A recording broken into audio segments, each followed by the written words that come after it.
Hello. Okay, there we go. My microphone is working. Hello, Spider. I decided that I'm just gonna do my dailies in NTE instead of writing for like the first. It's not even gonna take me 30 minutes. I thought I might as well just get this over with before we start with Ace Attorney investigations. Oh, thank you. Thank you for the ball smooch. Let's see. Where is it? Should be this one. I don't know if I want to keep trying to pull for Zunko. I already got one of her awakens, so maybe I'll just leave it for the next time. I could try to pull for Nanalie maybe, but I don't know. I don't really need her though. I think she's anima, and I already have quite a bit of anima characters. I don't have much Anulith anyway, so I think it's fine. Okay, where's my cafe money?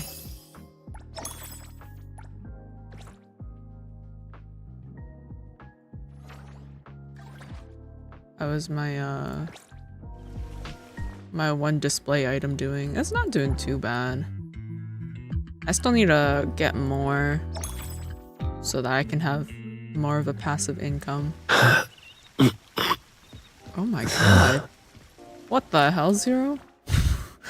He just like grunted and it was right in my ear. Maybe I need to turn that down to like 85. I'm gonna say for Linko. Linko's cute. I don't know if I would use her. Did you hear that grunt too? It was really loud. I looked over at OBS and it went into like the red zone, and that is really loud. Liquid! Yeah, that was like basically Zero. Okay, I need to go and collect all my things. Do I still have 2 shells? Wow! Thank you, Coco!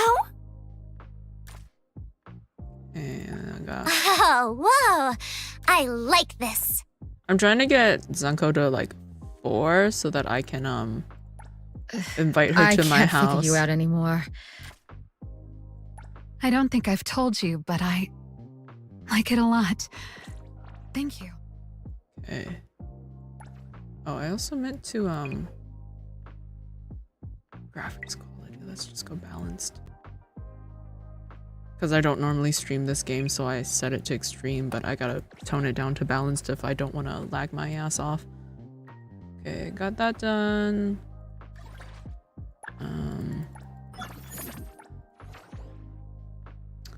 I have full pixel points. What do I need?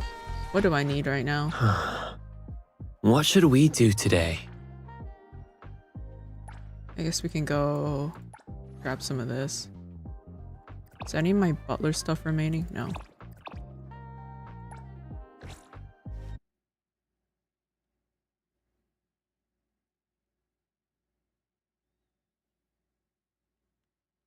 Yeah. I haven't decided what arc to put on Zunko yet. What did I need? I needed this one, I think.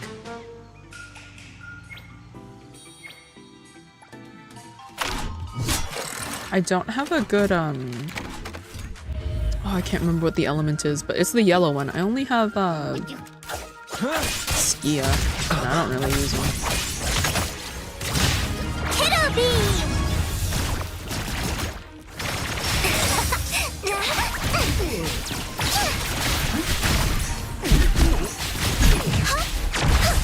Be gone! Fate splinter and fracture! Commission complete.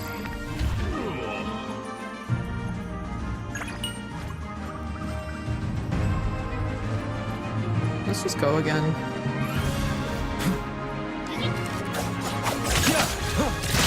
Ready? Fire! Time for a nightmare! I won't let you down. Everything with form is unreal. Unlucky. Technically, I think there was still a little bit of the story I had left to do. Need something to recharge your energy?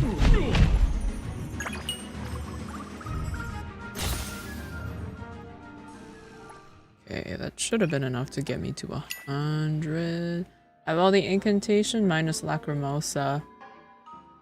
I really want Lacrimosa. I don't know when she's coming back. Spend funds once. Where are my cat vendors at so I can go gamble?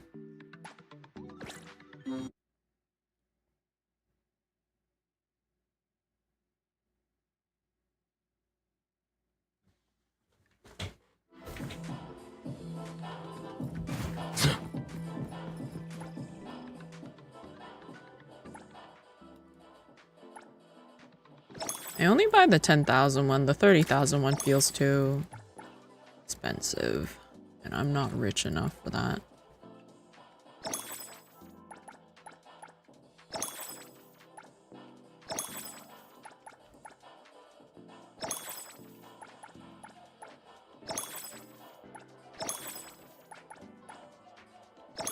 I wish there was like a mass buy button. Like, why can't that be a thing? They were able to figure it out with the dice. Why can't they figure it out with the scratch cards?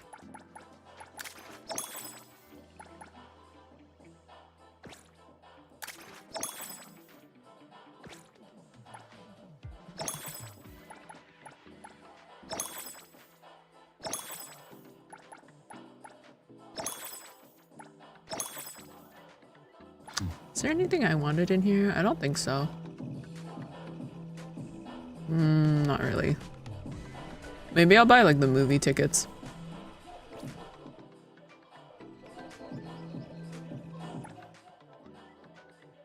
Grand prize only 50,000? No, it's 500,000. Should have been 500,000. Went up to 500,000 fawns, yeah.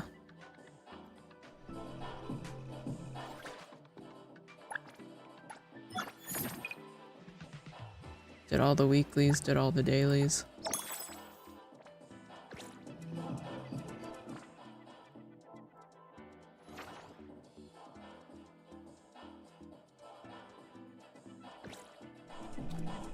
So we still have, I'm gonna assume like maybe 20 minutes left. Maybe I will go and gamble in the auction. I don't think I'm gonna win, but let's see what happens. What was the button? I got really lucky the one time with the sports car.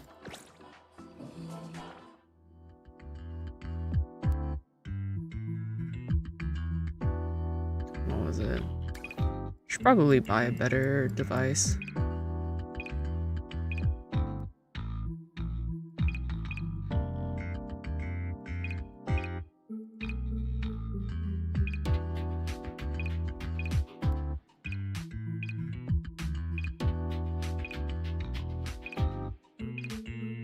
Does it cost the same amount of money to like refill?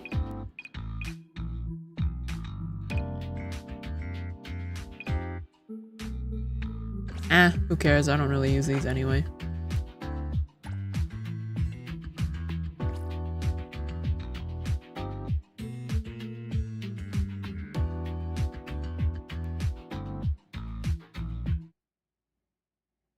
On the card itself, it says 50k. Oh. I don't know. On the scratch ticket, it said 500,000. Be something good. Standard collection.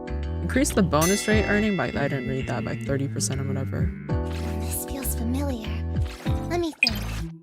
Let's go just 150,000.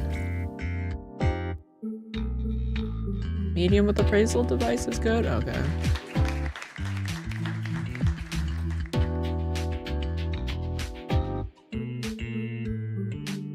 Sometimes these people take very long and I don't understand what they're thinking.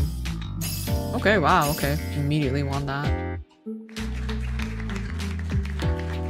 Look at this. There has I hope to be it was good nothing stuff. good. Even I can Yeah. make mistakes. Value 100,000.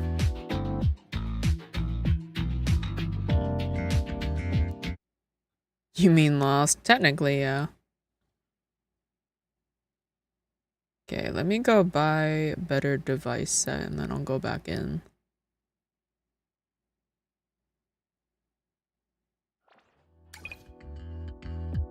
was it? Reveals the combined value of all, reveals the total number of blue rarity collectibles, reveals the average value of collectibles in 3 slots. I think I'd rather have the general purpose.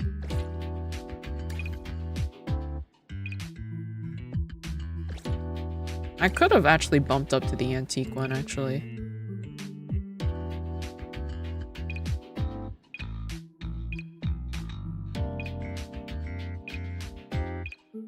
Daily goods anomaly.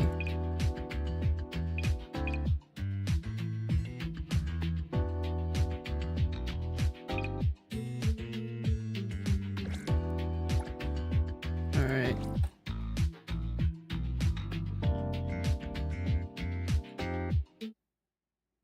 I know it's like the currency are shells, but every time I look at it, I keep thinking that I'm gambling with eggs. Because I'll look at it and I'll be like, oh yeah, that's a fried egg. But no, it's a shell. I keep forgetting it's a shell. Okay, all purple value items are double. Familiar. Let me think.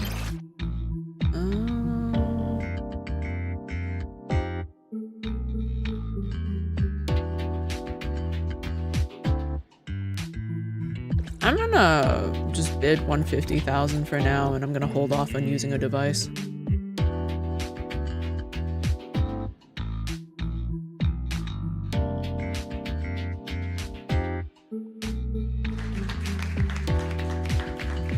Don't mind making a loss if I get red items. That's all we're here for red items.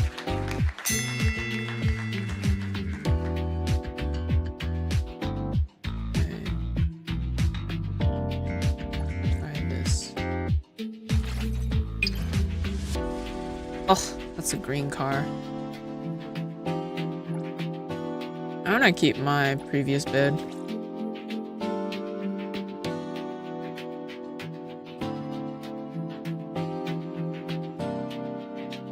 Let's see. Make a bid. Make a bid.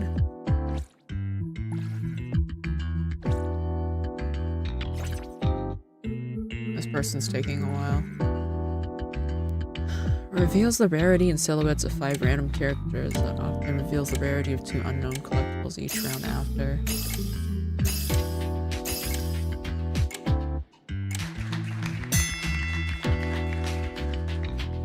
There's 6 purple items. Let me think. Ooh. Isn't that worth quite a bit? I am gonna... Whoopsies.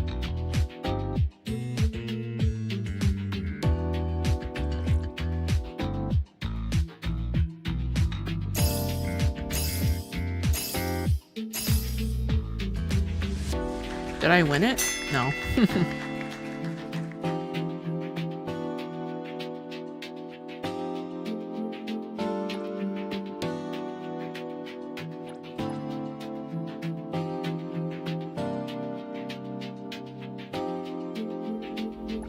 Let's just go for it.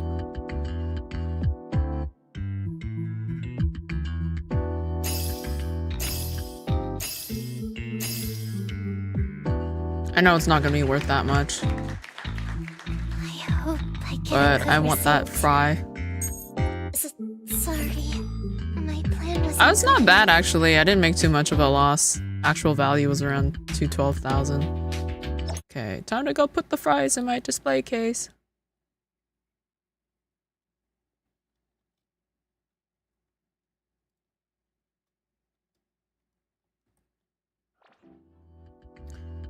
Okay, where is it? 18 an hour. That's pretty good. 48, 18. I'm moving up in the world. And I like select everything.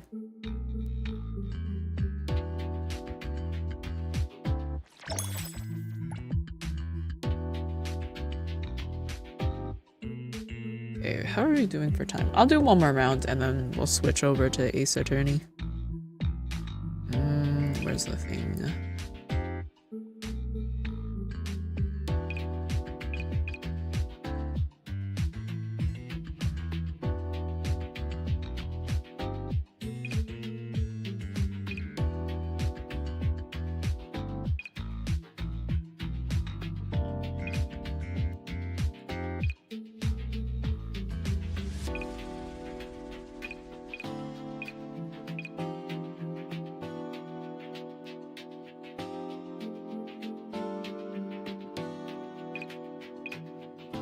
Which one did I buy?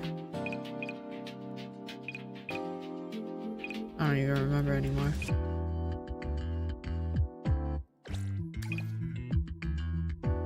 Autofill, yeah. Alright, let's continue.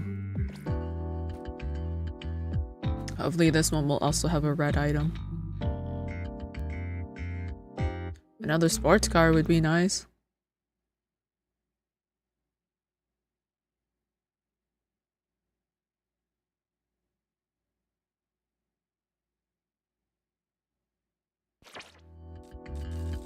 Let's see. Standard, okay. This feels familiar. Let me think. There's already a red item? Fuck me. Okay. How much is this worth though?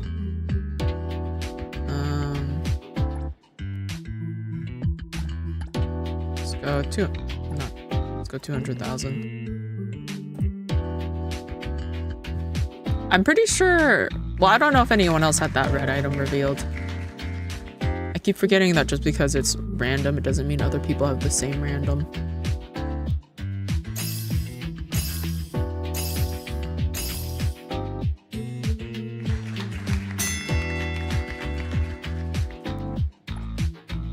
Let's do this.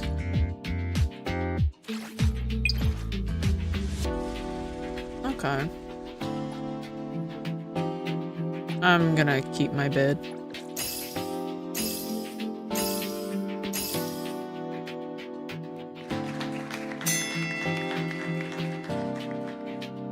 This feels familiar. Let me think.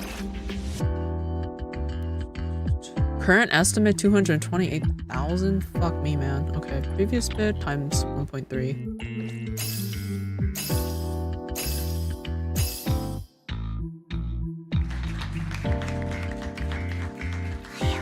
I get a good result. Sorry. I was pretty close. Look at that. I only lost $3,000. That's a pat on the back for me. What was it? Okay, it was because of this fish that was worth so fucking much. Oh my god. Anyways, that this only earns me $5 an hour. A red item is a red item. I will take it. Okay. Let me just put this in the display and then we will switch over.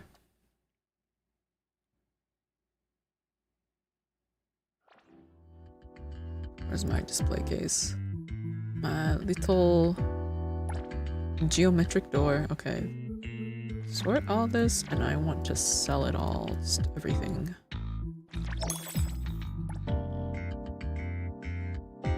Okay.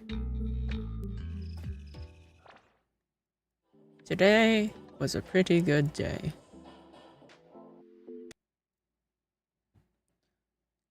And then let me pull up Ace Attorney.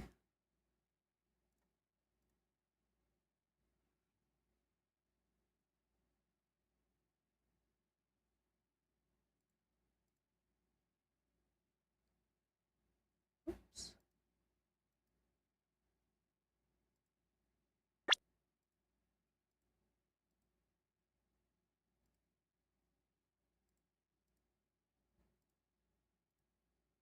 Okay, and then we're gonna try this. We're gonna see how this goes with this overlay. This way, my big ass head should not be covering up some of the text.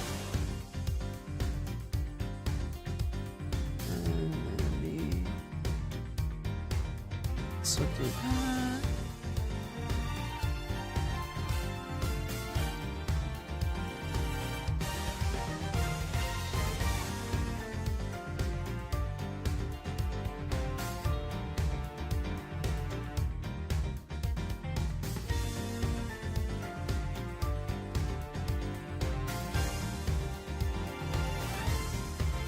Let me just make sure I change the category.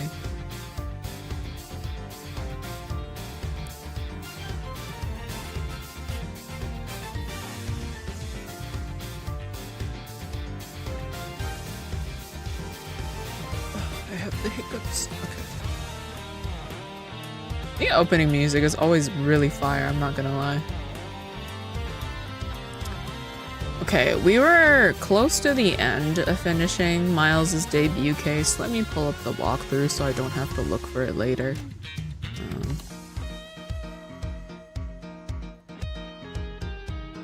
Because I think we had to go through... I can't remember if we made it through the part 1 of the end. Let me see. We were on... Turnabout or Reminiscence. Oh my Jesus. The case after this one, it's got 7 parts to it, so it seems like it's a long ass case. I think we were near the end of... I think we were in the middle of the... Let's just call it part 3 of this case. There's 4 parts, but technically at part 3. Okay, we were in the middle of part 3. Okay, good to know. Let's start. Game is alright, audio is okay, alright.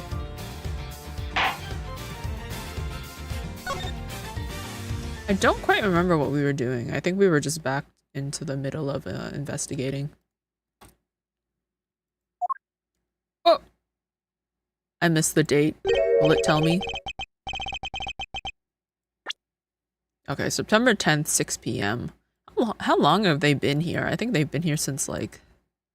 I don't know how long. It's been hours. That's Detective Bad. But who is he with? I can't believe we also get to meet him. I've never seen that officer before. So, did you find it? No, not yet, and I've looked everywhere. I see. Well then, please continue with the search. Understood. I'll continue the search. So you're the one running this show. Prosecutors like you shouldn't even be allowed at crime scenes. How dare you? Just who do you think you are? So they met 7 years ago. Interesting. What was that all about? And who was that man just now? Whoever he was, I've never seen a more impudent officer in my life. The chalk outlines are so funny. Does he even know that we're standing right here behind him? I know you're standing right behind me. What do you want, kids? It looks like you were paying attention after all. Of course I was. I have eyes in the back of my head. Ah, so that mirror isn't for vanity's sake. It's for him to keep an eye out on who or what is behind him at all times. So tell me, Detective Bad, who was that man just now? The guy came here from the Republic of Jing Fa to study. He's Agent Lang. I love how every time it looks like he's reaching for a weapon, but he just pulls out a mirror. Hello, the Zand, how are you doing? He's trying everything he can to revive the lost honor of his family. I forget. Yeah, he has this backstory that we haven't learned yet. He's traveling the world to study different philosophies of detainment from scratch. By visiting various police departments around the world, he has a lot of dedication. He's still just a rookie cop, but I sense a strong grudge of some sort from him. We gonna run into God? Good? I don't think there's a Detective Good. Maybe he has a brother named that. The guy's more useful than Gumshoe, even if he is rude. Well, he sure has a lot of guts to come to this country and give prosecutors a hard time. I agree. However, I can think of one young lady that statement also applies to. Anyway, what was that agent looking for, Detective Bad? Earlier, that little girl was poking around in lobby number 1 as well. Like I said before, it's got nothing to do with the two of you. I highly doubt that it has nothing to do with me. Hello, Mr. Charisma. Did I see you playing Servant of the Lake on TikTok? I think so. Yeah, I played it all in one sitting. That was about 2 weeks ago, I think, a week or two ago. But yeah, I had a lot of fun playing it. I want to play the rest of the games. I think, when is it? Funny story, I had the whole Rusty Lake collection sitting in my Steam cart, but I forgot to pay for it before the sale ended. So I'm waiting for the, I don't know, when is the next sale? Is the summer sale already over? When is the next? I feel like the next Steam sale. Probably the fall sale. The next sale, I'm gonna pick it up. Wanted to stop in and say thanks. I'm the voice of William. Are you? Were you in any of the other Rusty Lake games? William is, how do I describe William? He's a creature. Oh my god. You did a great job. I found myself getting very attached to all the characters, especially Kate. I love Kate. No, this was my first. Interesting. Do you do other games as well?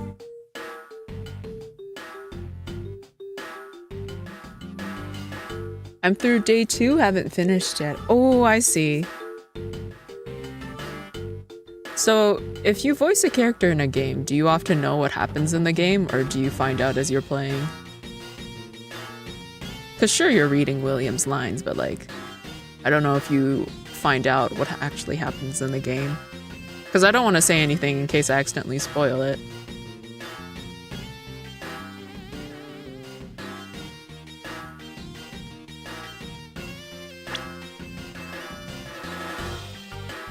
Wow, that is quite an impressive list of games.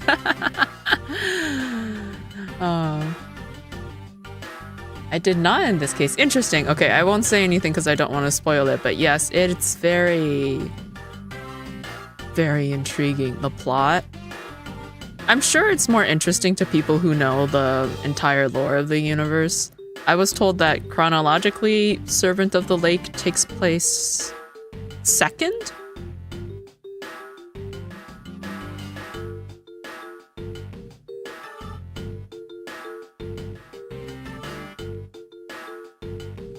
Just my lines, so I have ideas, but no context, you know, interesting.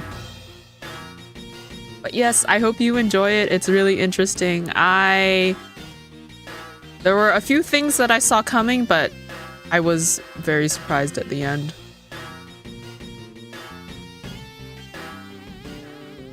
Because I'm trying to remember where day 2 is. But yeah, day 3 is, I mean, it makes sense, but like day 3 is where most of the excitement happens.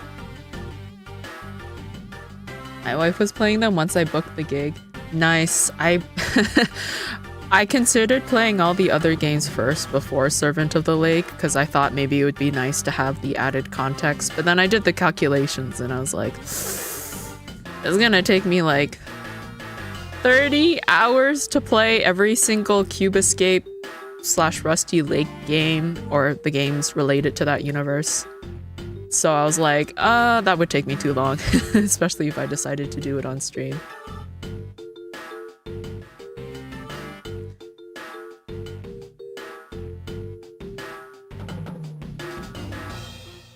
There's like 20 plus. I don't remember the number of games, but there's quite a lot.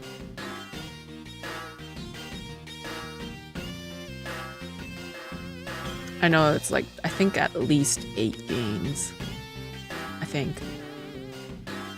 I don't quite remember. I remember looking up the list the developers made though on the suggested game order to play.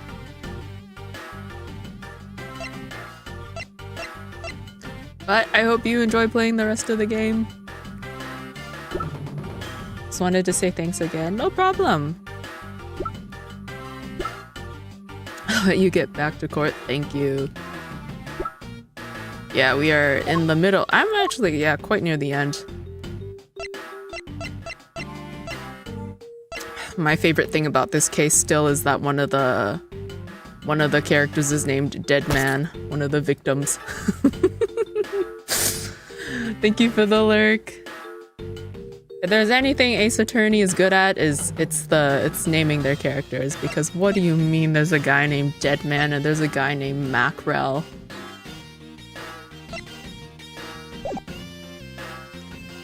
Alright. I highly doubt that it has nothing to do with me. Fine. If this is the game I must play, then I will take this opportunity to draw out what he's been hiding and what happened in this room straight from him. My theory is still that— oh, fuck me, I walked out of the room. My initial theory was that someone swapped the door plates. But it's really tall, so I don't think that theory works out. Because Gumshoe said that nobody went in through the door. So I'm trying to figure out how— it's basically a locked room scenario. Supposedly the windows have bars, although we haven't opened the curtain of this window, so it's possible that the bars on this window are missing. But my theory was that someone crawled out of this window, came into this one, but I'm not sure yet. Okay, what if we look at the chalk outline? I will say this game is a little janky when it comes to targeting items. I wonder if the killer used these plastic bags in a flash of inspiration. With that, detective, I somehow doubt he's that quick-witted. So you're saying that this crime was thought out in advance? With that, detective, I somehow doubt he's capable of making such a complex plan. Francisca, when will you learn to take responsibility for your statements? I can't tell if she's referring to Gumshoe or not. But he said. Was this table here all along? I suppose so. Objection! Okay. Well, clearly it's out of place. When you take the sofa into consideration, that table is much too tall. I get the impression the two are not meant to be used as a set, Francisca. I knew that. It seems she's lost her calm sense of judgment in her eagerness to defeat me. Okay, what else have we not looked at? There's the TV. That is one tiny TV. Detective Gumshoe was rather shocked at this and said it is huge compared to his own. Anything you compare with something he owns will always seem grandiose. Speaking of grandiose, I'd say that ego of yours could use a little deflating. Okay, can I look at the sofa? This decorative plant's foliage is quite nice. It's actually soothing to be around it. Perhaps I should purchase one for my room. You must be tired, Francisca. Care to take a short break on that sofa? Surely you jest. Me? Sit on that tiny, dirty, disgusting thing. But that detective said he could sleep all 25 hours of the day on this.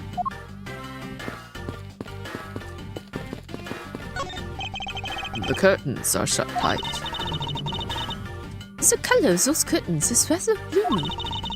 For a place where people's lives are in the balance, they could have chosen to hang something a little more cheery, you know? I know. However, I think the designer had more things to think about than lobbies. Well, as a von Karma, I would afford any location related to the law extra attention to detail. A bit obsessive, aren't we? It's so frustrating because I know there must be something behind that curtain, but they won't let me open it. Ah! Anyways, Detective Bad. Earlier you were in lobby number 1, and now you're here in lobby number 2. You're quite the busy man, Detective Bad. Multiple returns to a crime scene brings about success.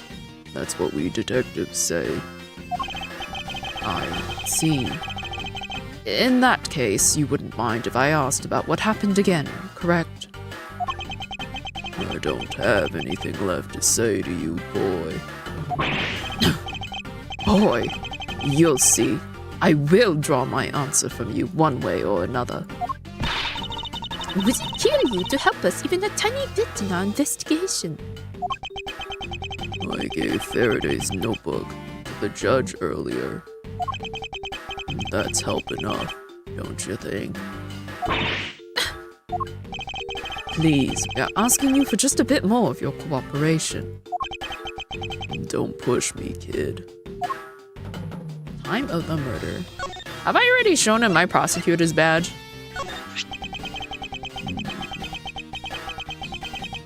I think I have. This line seems familiar. Does showing that off make you feel like a big, strong prosecutor? Of course not. I'm simply proving my title of prosecutor to you. I see. Most prosecutors don't go around flaunting those things. It's like a detective walking around outside with his badge flashing in the sunlight. Show that off too much, before you know it, you'll be elbow deep in angry criminals. That would definitely be a problem. Okay, let's just ask him about the time of the murder. I'd like to ask you once again about what happened around here at the time of the crime. I refuse to answer. Any more investigating you do would be a waste of time. Besides, how am I supposed to answer questions about things I don't know about? Since you don't know about, what aren't you supposed to know everything? He should. Wait, is it possible? Maybe he doesn't know about the trick behind that piece of evidence. I should try showing it to him. It may prove to be the key to getting some answers from Detective Bad. Oh, what am I supposed to show him? The knife? That's like actually a key? Detective Bad. Did you know the existence of the item in this photograph? Of course I did. It's my job to know everything related to the Yatagarasu case. In that case, let me ask you something. Did you know that the knife that killed Mr. Faraday and this Yatagarasu's key are one and the same? What? That's impossible. It looks like he didn't know after all. This piece of evidence would recall the Yatagarasu's key is actually a well-camouflaged knife. Mr. Faraday was planning to use this Yatagarasu's key to prove that Mr. Rel was not the real Yatagarasu. Isn't that correct? I guess so. However, Mr. Faraday had no idea that it was in fact a knife. Yeah, I have to admit, neither one of us knew that fact. And if neither of us knew, then no one in law enforcement knew either.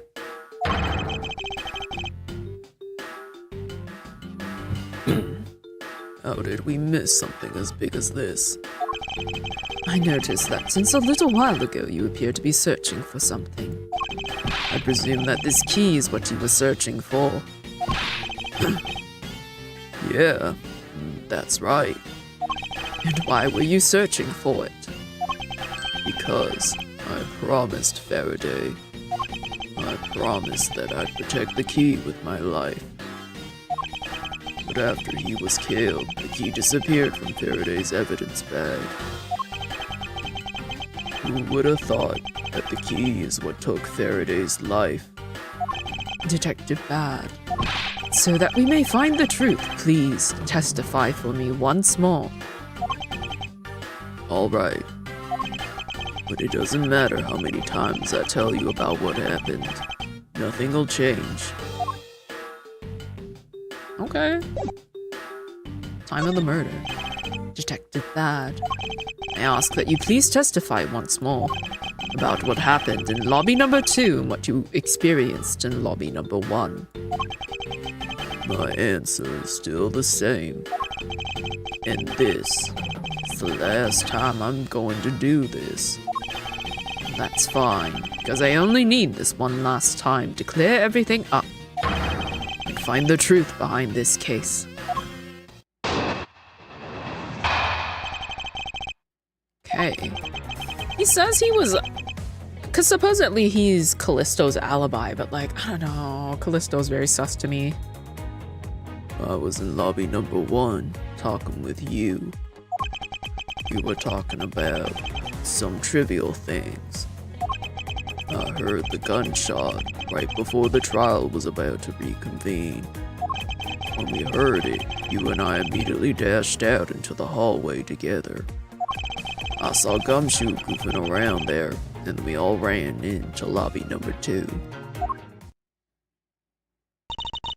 It sounds like the exact same story he told us before. Indeed. However, I feel that we have yet to draw out all the information that we can. Time to press him on everything. Okay. Oh, I meant to go back. He was in the lobby talking to you. Why did Miss Yu choose lobby number 1?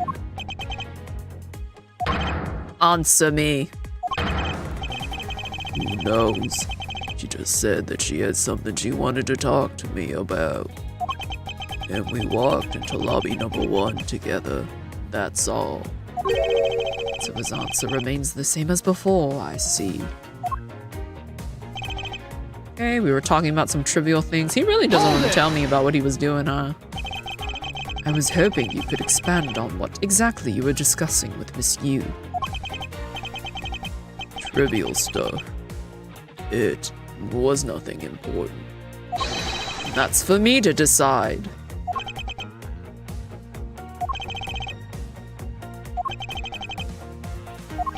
Alright, I suppose that's for him to decide. Moving on then. Heard the gunshot right before the trial was about to begin. Until you heard the gunshot, did you notice anything else that was out of the ordinary?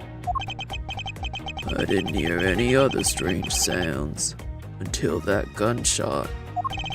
If the gunshot Detective Bad heard was really the one from the murder, that would give that other piece of evidence an entirely different meaning. I ask that you please amend your testimony with that statement just now. Sure. Didn't hear any other strange sounds until that gunshot. Detective Bad, you honestly don't remember hearing anything else. Yeah. Is it possible you were so involved in your conversation that you missed something? I've been a detective for a long time, and even if I were involved in something, I've got quite the habit of keeping tabs on everything that goes on around me. If there had been some other strange sound, you can be sure I would have heard it.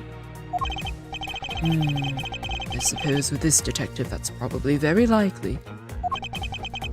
So, the gunshot. When we heard it, they immediately dashed out. Hold it! I don't think they were always in lobby number 1. Because they didn't hear the balloon popping. And why did the two of you dash out into the hallway straight away? Because we clearly heard the sound of a gunshot. And we knew it came from somewhere nearby. And how did you know that it was a gunshot? In my line of work, you hear enough of them to know. I mean, judging by his jacket, yeah. I suppose it's only natural for a detective to know what a real gunshot sounds like. But given the circumstances, the only person I could think of whose life would have been in danger was Faraday. That's why I ran out into the hallway right away and headed for where he was. Saw Gumshoe goofing around. What do you mean by goofing around? Hold it! Oh, thank you for the hot dog. Detective Gumshoe was there in the hallway. Yeah. Why didn't you attest to that earlier? When I saw Gumshoe, it was after I heard the gunshot. Having seen him then didn't change the fact that he still could have done the deed. It sounds exactly like what Detective Bad told us before. However, Is there something in particular we should be asking the detective about? just might be. No one knew that the knife is actually the Atakarasu's key. Reflecting on that, perhaps there are other things that we know now, but Detective Bad doesn't yet. Yes, that should be my angle of attack. Okay, we're gonna skip to the he didn't hear any other strange sounds, and we are gonna present the hopefully it's the balloon I present. Objection!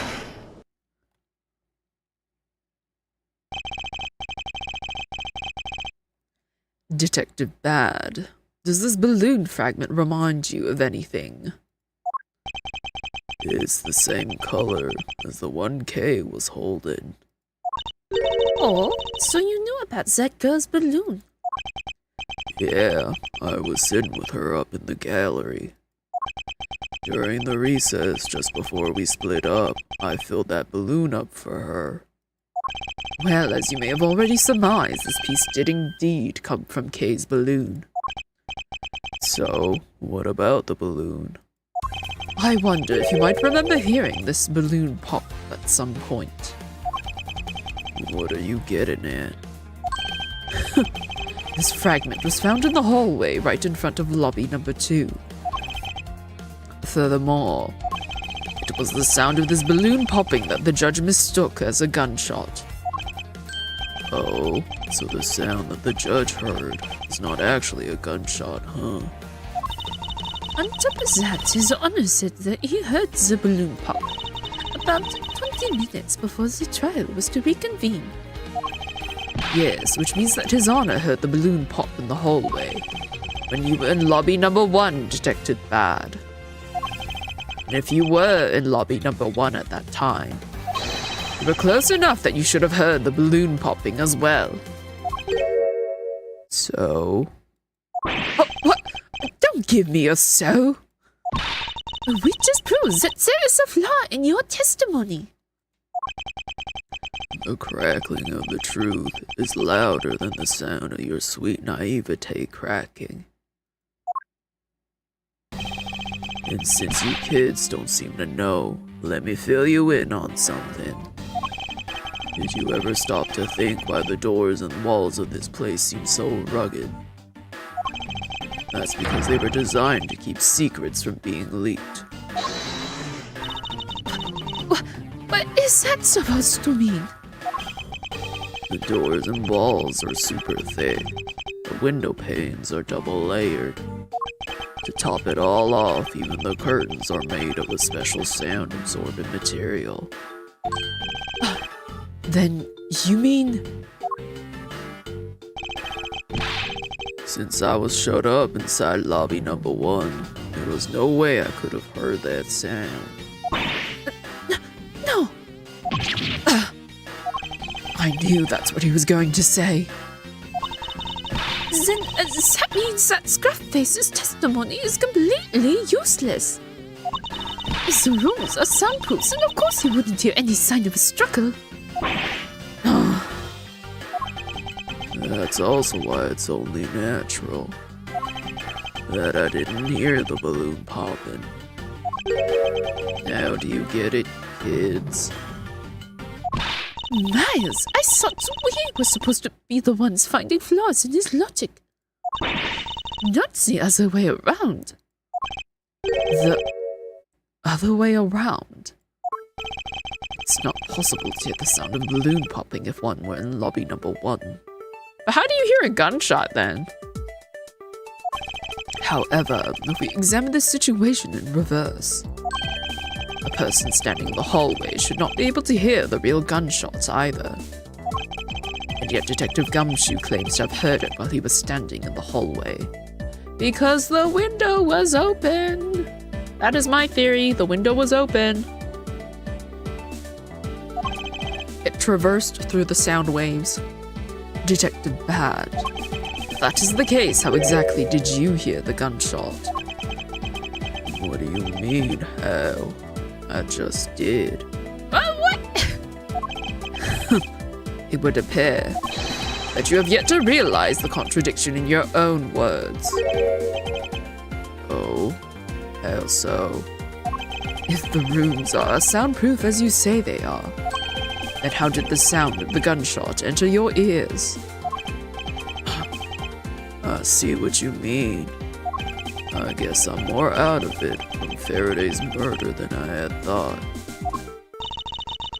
Which means what exactly, Miles? In the end, what does it all boil down to? It boils down to this. There must be a reason as to how detectives Bad and Gumshoe heard a gunshot they theoretically couldn't have. It looks like... Oh, this is Francisca. It looks like we need to examine the state of the crime scene again, huh? The state of the crime scene. Wait, can it be? It's the ultra-strong perfume he wears. She spilled some of it.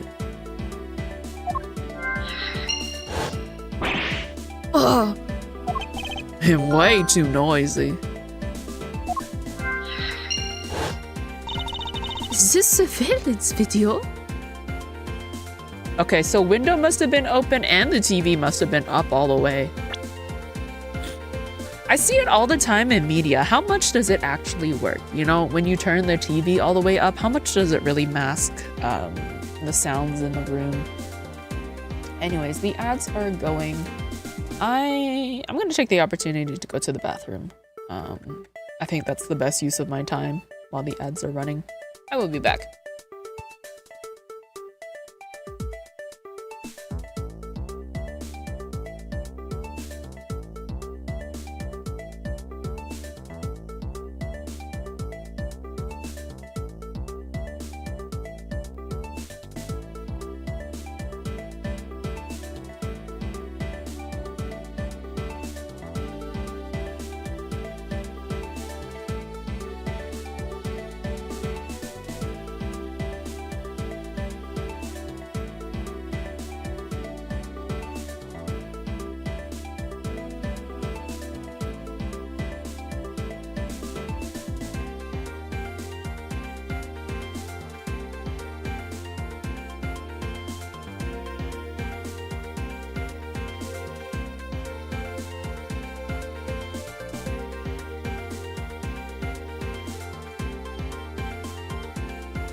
Hello, I'm back with cookies and a banana.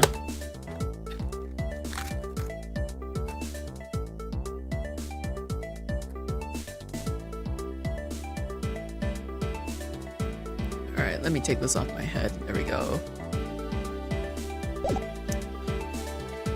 What were we talking about? I need to look at the history. Oh, we were talking about how they could have heard the gunshot in a supposedly soundproof room.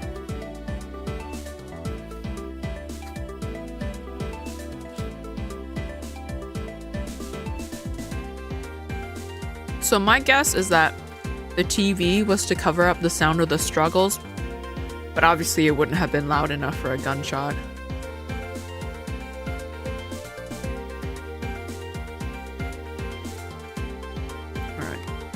Putting down my banana. The surveillance video? How could a piece of evidence just disappear? Where did it go? Okay. Lobby number 2, dissipating smell. Connect those two. It's simply not possible for the killer to have escaped through barred windows. And yet the fragments of the perfume managed to escape from defendant lobby number 1. Of course, incorporeal things can move freely through these open barred windows.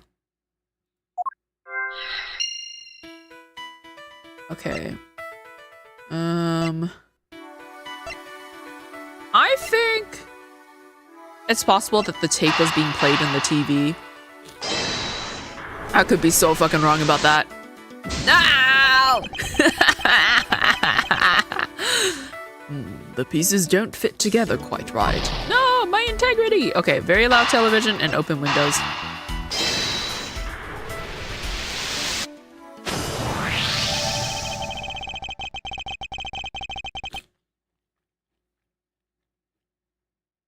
Now then, what else besides the smell can go both in and out of an open barred window? The answer is sound. So, no matter how careful the killer was, if the windows were open, the jig would be up. And since the windows in both defendant lobby number 1 and the hallway were open, that explains how the sound of a gunshot could be heard in both locations.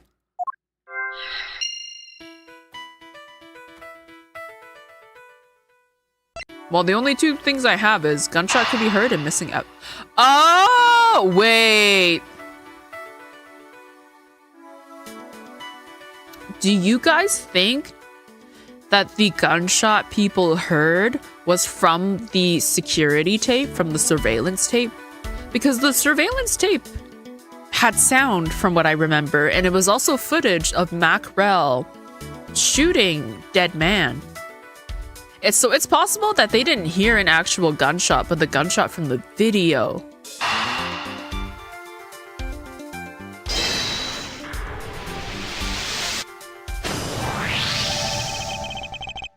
The missing piece of evidence is a video. That shows the moment in which Mr. Rell killed the embassy staff member. The sound of the gunshot left quite an impression on me when I played it during the trial. The video should have been returned to Mr. Faraday's evidence bag for the recess, and brought back here. If it disappeared after that time, then it's possible that the tape is still here in this room. Eureka! The evidence that the missing evidence created for me is the gunshot sound that no one should have been able to hear in the first place.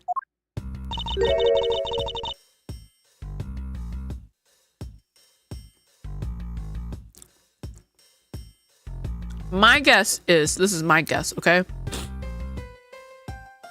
Windows are closed, room is soundproof, actual gunshot goes off, right?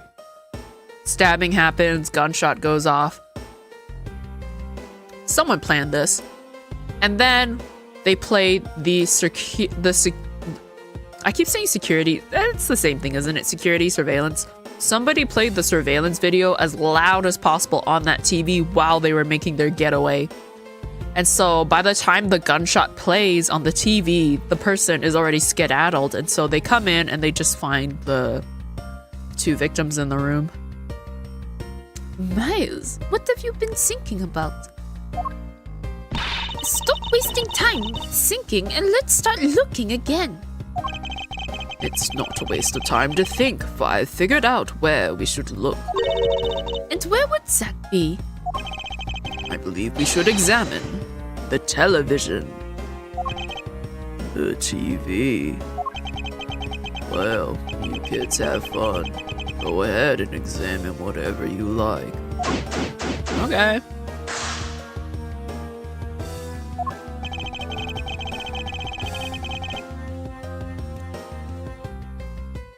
He says this every time he investigates a scene, and I wonder if it's just become his catchphrase. I won't rest until I've inspected every suspicious-looking nook and cranny. Okay, well, first of all, let's look at the window. The window is wide open. The scent of flowers is being blown in from the outside. I think it softens the heavy air in here somewhat. Windows in both lobby number 1 and number 2 were opened. Maybe they were trying to air out the room, just like in lobby number 1. Or maybe they sought to ease some of the tension through some fresh air. With Mr. Faraday and Mr. Rell in the same room, I imagine the latter to be the case. But was there really a need to open the window just for that?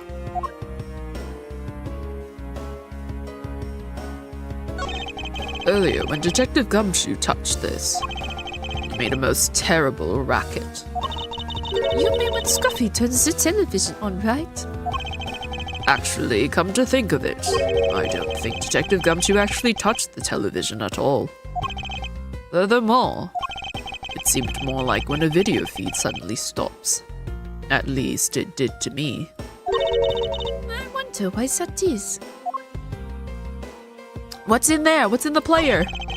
God, is this VHS? No, it can't be, right? Aren't we in like, oh God. 7 years ago, this would be... We're in the 2010s, right? No, that's still VHS time, isn't it? Somebody, I don't know. Somebody's gonna have to fact check that. I was still a kid. It's a video player, and there seems to be a videotape inside. It looks like it. The tape must have stopped on its own when it reached the end. This tape. Could it not be the missing surveillance tape? Oh, I suppose, but... Detective Bad, would it be alright with you if I verify the contents of this video? Sure, knock yourself out. Alright, then let's rewind this and see what we have.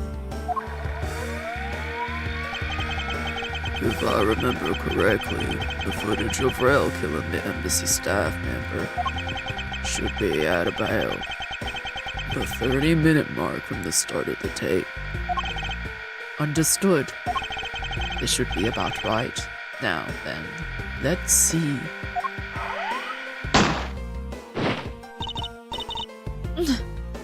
This is the footage of Mr. Bell shooting the embassy staff member. I knew it. The missing piece of evidence. The surveillance video was here all along. This sound. What's the meaning of this? It appears that Detective Pat has figured out the true source of the gunshot he heard. With this, I think we can figure out the trick behind this double murder. Do you mean that you figured it all out then? Yes, all I have to do now is show what the gunshot detectives Bad and Gumshoe heard was, and through where they heard it from. Fine, in that case, show me what you deduced. Now to show what the gunshot detectives Bad and Gumshoe heard was, and through where they heard it from. They obviously heard it from the TV.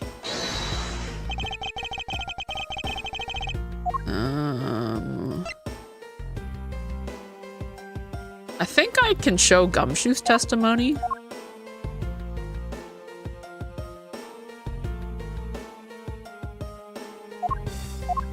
Let's try showing Gumshoe's testimony. Nope, I did not do it right. This piece of evidence will clear away the last remaining contradiction in this case. Myers, I believe that piece may actually be proof of a different last of sorts. It proves that today will be your last day as a prosecutor. It appears that I've made a mistake. However, I know that the last riddle and its answer lies somewhere within this room. I know that they heard the gunshot through the surveillance video and that, like, they heard it through the window, but how to prove that without losing my integrity? I don't know. I'm just gonna, whatever. I'm gonna look at the walkthrough.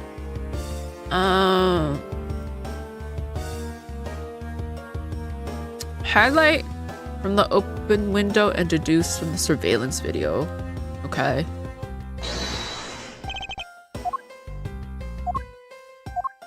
Oh, when they said I had to deduce what they heard from where, I thought there were two separate things I had to deduce. I thought I had to deduce something with the TV and then deduce something with the window, but no, it's like, it's one thing.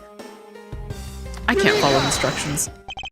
If the door and windows to the crime scene, namely this room that we're in, were closed, the killer could have used the gun and no one would have been the wiser. That's true. This courthouse does seem to be well designed for such a thing, as it were. However, what happened in reality was Detective Gumshoe, Detective Bad, and Miss Yu. All three of them heard the gunshot. While the windows in lobby number 1 and number 2 in the hallway were open.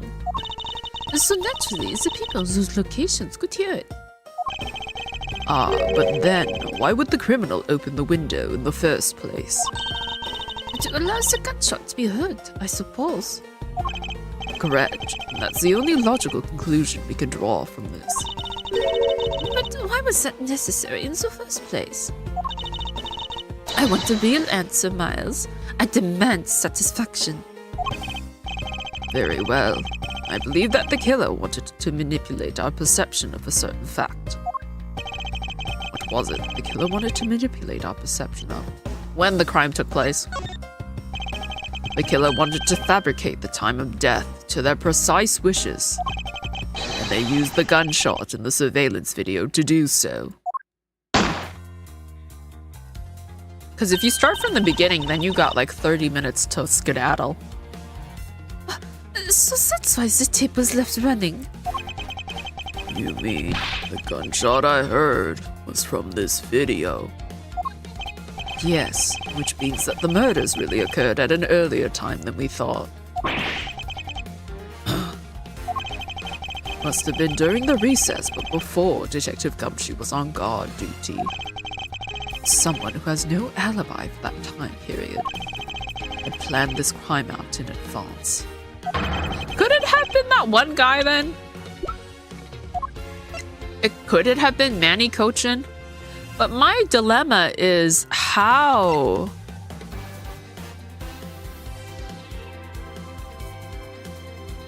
My dilemma is because, you know, the window in lobby number 1 was open because Calisto spilled her perfume and they're like, man, gotta air that out. And my dilemma is, was that on purpose or was that just a coincidence? If she's not the one who committed the crime. Or she could have committed the crime. She could, I mean, there was like, what, a 30-minute gap? So she could have done it. Let it run. And then meet up with Bad in the lobby and been like, oh no, my perfume. And then open the window and wait for the gunshot. That person is the real killer. Hooray! I'm back at a full bar.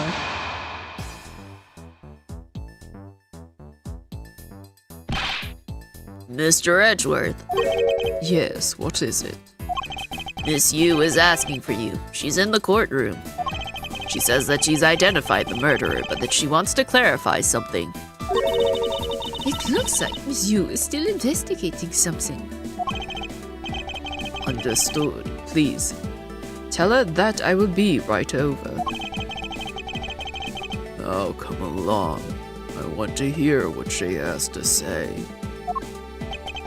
It would appear that the time has come to uncover the truth. To be continued.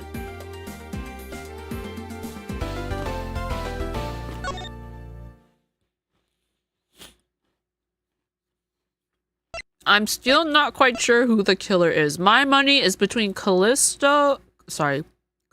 Is it Calisto? Or Calisto? I think it's Calisto. Between Calisto and Manny.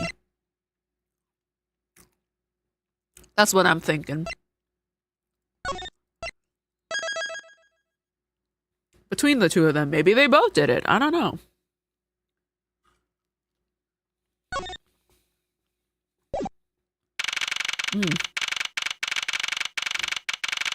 Having cookies with this banana reminds me that I want to try making... What is it? I don't know what it is. Banana pudding and like... I feel like there's some sort of dish where you put like cookies and you put banana pudding on top. That's a thing, right? I'm sure that's a thing. I just don't know what it's called. But I do love me the concept of softening biscuits with any type of cream or dessert. Okay, that was only 15 minutes that we took investigating because it's now 6:15.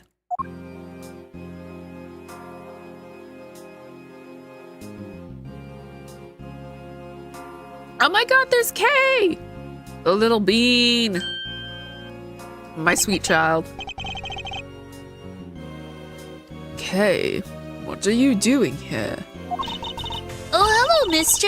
I'm still investigating. But the object you're looking for has already...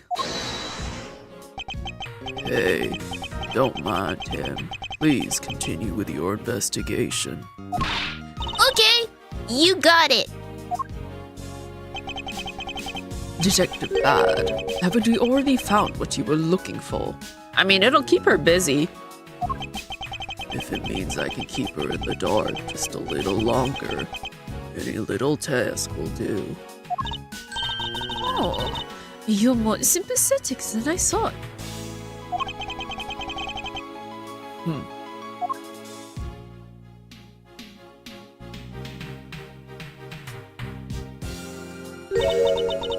I've been waiting for you, Edgeworth.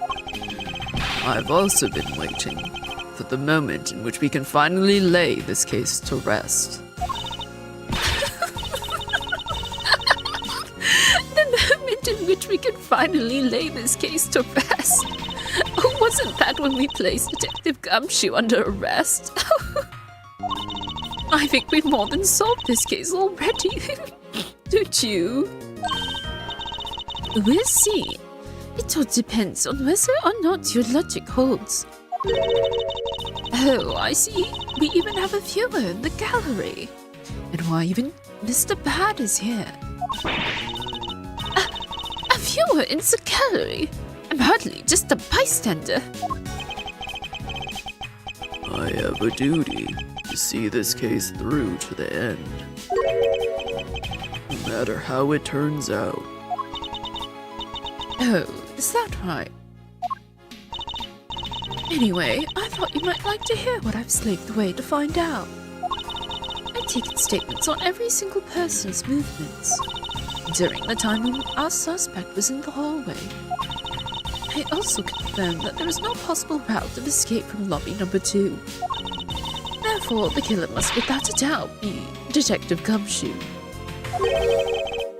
And that's all you have? Yeah, that's all there is to my conclusion in this case. Sorry, but I beg to differ. In a trial, there is always time for a rebuttal, and we are standing in a court of law. It'd be more than appropriate to follow the rules of court in this case, don't you think? Absolutely like a rookie to think such a thing. But alright, I'll play along and give you a proper testimony. If my logic is correct, then I've already won. All I have to do now is to prove it by showing who the real killer is. Misuse argument. Everyone's everyone saw the suspect as an alibi for when the gun went off. But furthermore, the areas around the crime scene have all been thoroughly investigated, right? I also confirm that there's no possible escape route from lobby number 2. Which leaves us with one unshakable conclusion that Detective Gumshoe is the killer. I wonder if her laughter is actually more of a nervous laughter thing. Now that you have your testimony, I expect a good rebuttal, Edgeworth. But of course. There is no need to confront her logic head-on right now. I should instead focus on drawing out any trump cards she has up her sleeve. Okay, we'll press her on everything. Oh. Sometimes I click just to, like, speed up, like, to reach the end of this dialogue, but I accidentally move on to the next statement instead. The suspect. But I thought that Detective Gumshoe's alibi has already been proven. Are you joking, Edgeworth? I assure you that this is no joke. Look, I know you heard from the judge earlier that the detective was in the hallway with Mr. Faraday's daughter eating a Swiss roll. Yes, that is correct. But see, that was 20 minutes before the real gunshot went off, right? And the problem is, there's no one else who could corroborate what he did since the snacking. I see she's done her research well. I guess it's research, sorry. Which means that I should focus on drawing out whatever trump card. I've already said this. Okay, press this. Whether they have been thoroughly investigated or not is for me to decide. The scrunched eyebrows and lines on your forehead are back. Anyway, even if you believe it hasn't been exhaustive, the crime scene, lobby number 2, has no way out other than the hallway Detective Gumshoe was standing in. And because he claimed to be there, that makes him the only possible suspect. But isn't it also possible that someone escaped through a window and into the garden?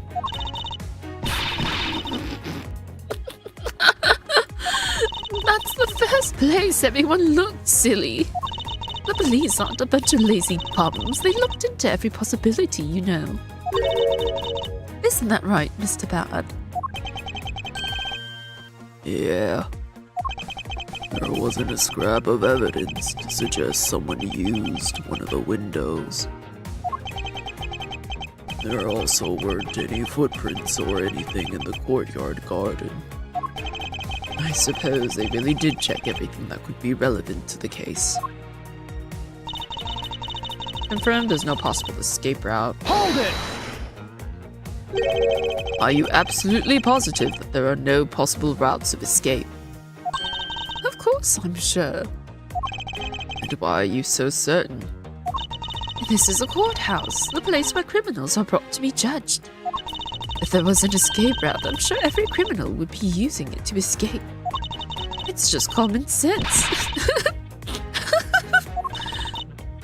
Miles Edgeworth, I suggest you use a bit more of it in the future.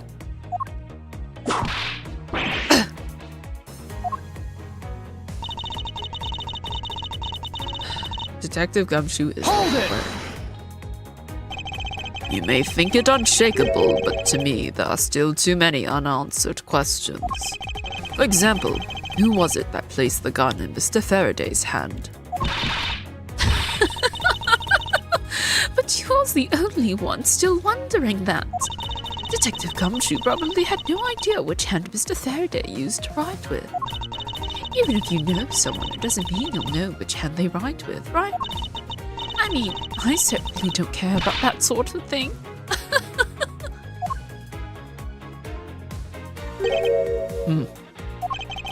I'm not about to let her get a rise out of me with such a flippant statement. I suppose we've really reached the end now. I already have my trump card ready. All that remains is to play it. But before I do, I think I should inquire into a little something about her argument. You said earlier that you confirmed the alibis of every person other than the suspect. However, I don't recall either Francisca or myself speaking with you about the subject. But there were witnesses. For you, there was your mentor who gave you an alibi. I see. As for the little Missy, she came to the courthouses during the recess and was stopped by a security guard at the door to the hallway. She gave him quite a whipping for that, or so I heard. I'm the daughter of Manfred von Karma, and I will not be forcibly stopped by a guard or a bailiff or anyone else. Wait, so basically the only reason Francisca bothered to show up today was because she found out that I was to be the replacement prosecutor. By the way, Miss Yu, what about everyone's alibis before Detective Gumshoe was assigned to guard duty? What about them? Have you looked into what people were doing during that span of time? Oh, what kind of idiot do you take me for? It doesn't matter when the killer went into lobby number 2. The time we heard the gunshot, to the time Mr. Bad and I arrived on the scene as we dashed from lobby number 1. The only person who could have committed the crime was Detective Gumshoe. Yes, let's talk about when you and Detective Bad heard that gunshot, shall we? I suppose that if we go by your logic, then Detective Gumshoe is the only one. However, what if the crime had occurred at an entirely different time than when that gunshot you heard went off? What then? That gunshot was a trap meant to manipulate our perception of... Sadly, your explanation is very lacking, Edgeworth. The gunshot we heard in lobby number 1. Care to explain how that could have been fabricated? Take this! Take that! That tape. Yes, it's exactly what you think it is. This is the surveillance tape of Mr. Rell the prosecution presented in today's trial. This was found loaded in the video player in lobby number 2. And that was connected to the large television that had its volume turned all the way up. You can't honestly mean that the sound was heard from the gun... That the sound we heard was the gunshot in the video. But I do. Which leads me to my next point. The murders occurred much earlier than when anyone heard the gunshot. That's the only thing I can think of, too. After committing double homicide, the killer took the surveillance video out of Mr. Faraday's evidence bag, turned the television's volume all the way up, and left the video to play. If played from the beginning, it would take 30 minutes for the gunshot to come on. And since we now know that this method of time manipulation is possible, it opens up the possibility that the killer is someone other than Detective Gumshoe. Objection! Sounds like sounds from a television doesn't amount to much here. But of course, Mr. Prosecutor Edgeworth and Little Miss Von Karma already knew that much from the very beginning, right? Of course we knew, didn't we, Miles? Yes, of course. We know about the soundproof quality of this courthouse's rooms. Of course, I'm not about to admit we had no idea until only a little while ago. That's right, and if the rooms are soundproof, then we should not have been able to hear it. And yet we heard the gunshot clear as day. And? That's it! End of story. But it's not. How should I explain why she was able to hear a gunshot from a soundproof room? There was a hole in the wall. The window was open. There is actually one common point between lobby number 1 and lobby number 2.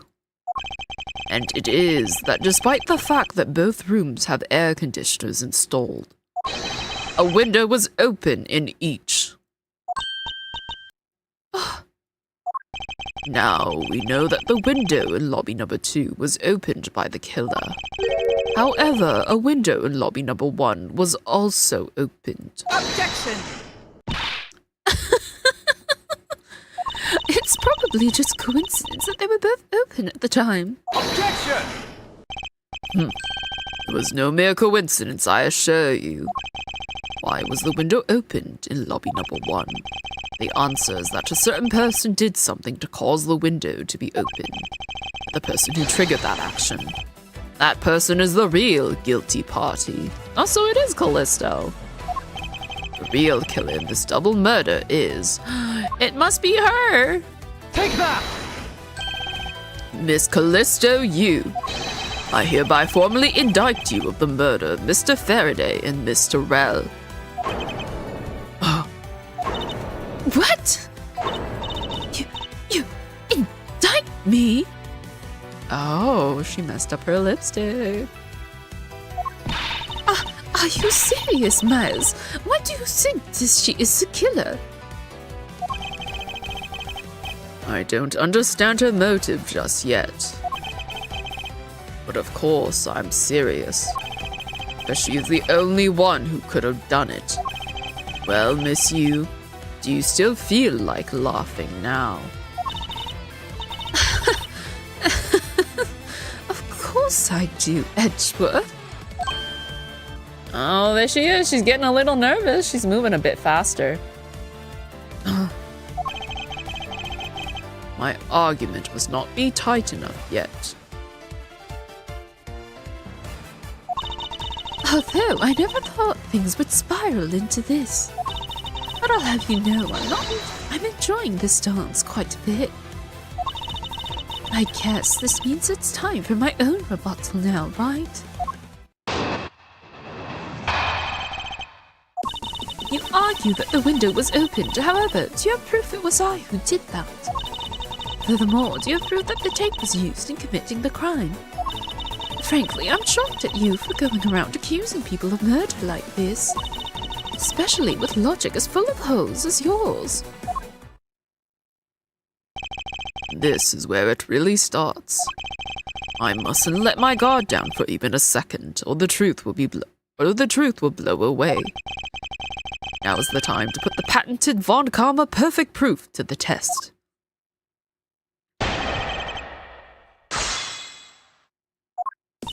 Okay, the window was opened. How do you have proof that it was I who did that? Hold it!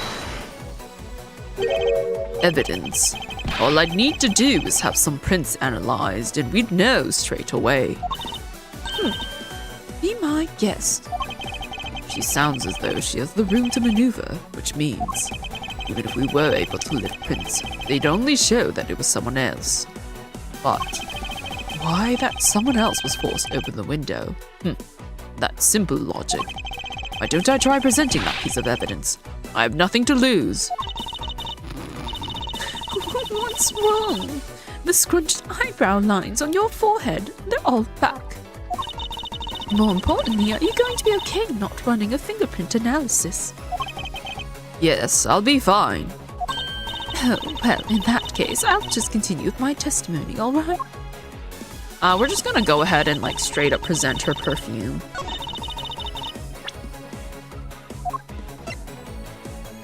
Objection! I'm sure you've seen this before, haven't you, Miss Yu? Aha! Edgeworth, I never knew you were into wearing that kind of perfume. It's not exactly what I'd recommend for boys, you know? This isn't mine. That's right, it's mine, and I received it from Detective Bad, you see. Miss Yu, you can pretend all you like, but we know at least this much is for sure. That you are the one who gave this bottle of perfume to Detective Bad. And that you're super easy to rile up. So, what about the perfume? While you were in lobby number 1, you made a big show of spilling some of this perfume. That's according to Detective Bad.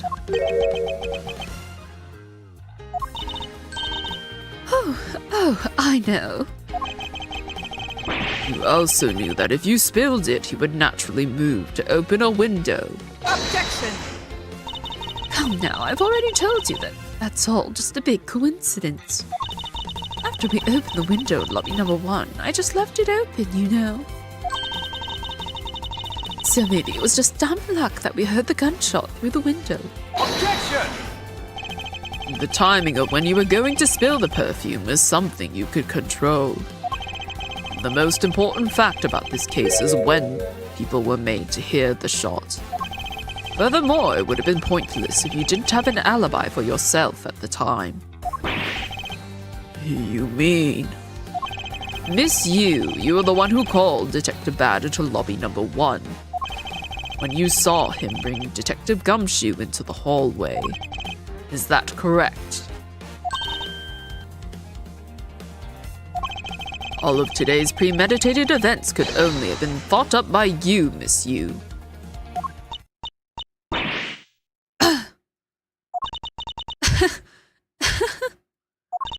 You accuse me of murder on the fact that I spilled a little perfume.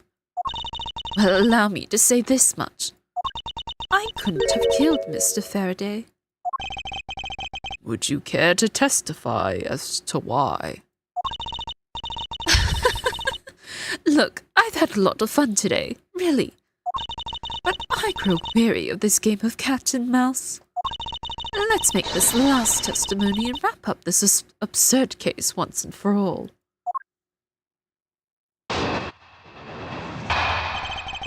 Why it couldn't be me.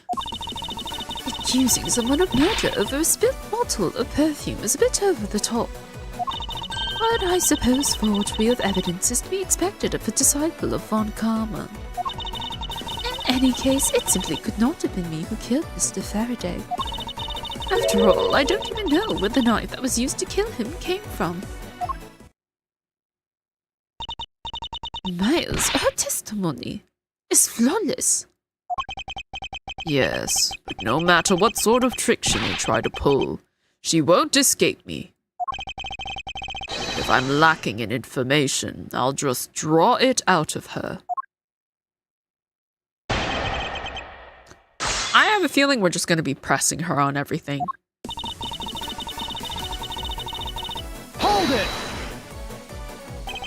I think I already explained the significance of that earlier. You only confirmed that I did spill some perfume. But that's all. That you would accuse me of murder based on a simple spill. Don't you dare complain when I sue you for defamation of character. Do as you like, but as for me, I believe. You believe? I believe that you are the true culprit in this case. My, you're enthusiastic. Of course I should have guessed. A forgery of evidence is to be expected. Hold it! I formally request that you desist in your attack against my mentor. Yes, or we'll sue you for defamation. All I'm doing is telling the truth. Well, maybe more like spreading gossip. Although your adamant denials are, shall we say, just adding fuel to the fire. How dare you? It says such a thing. Calm down, little girl. Don't let her get to you. Oh, why did you have to ruin my fun? Well, shall I continue? In any case, it simply couldn't have been me. Oopsies. I meant to, like, press her on stuff, and I accidentally cycled through everything. Let's go through again.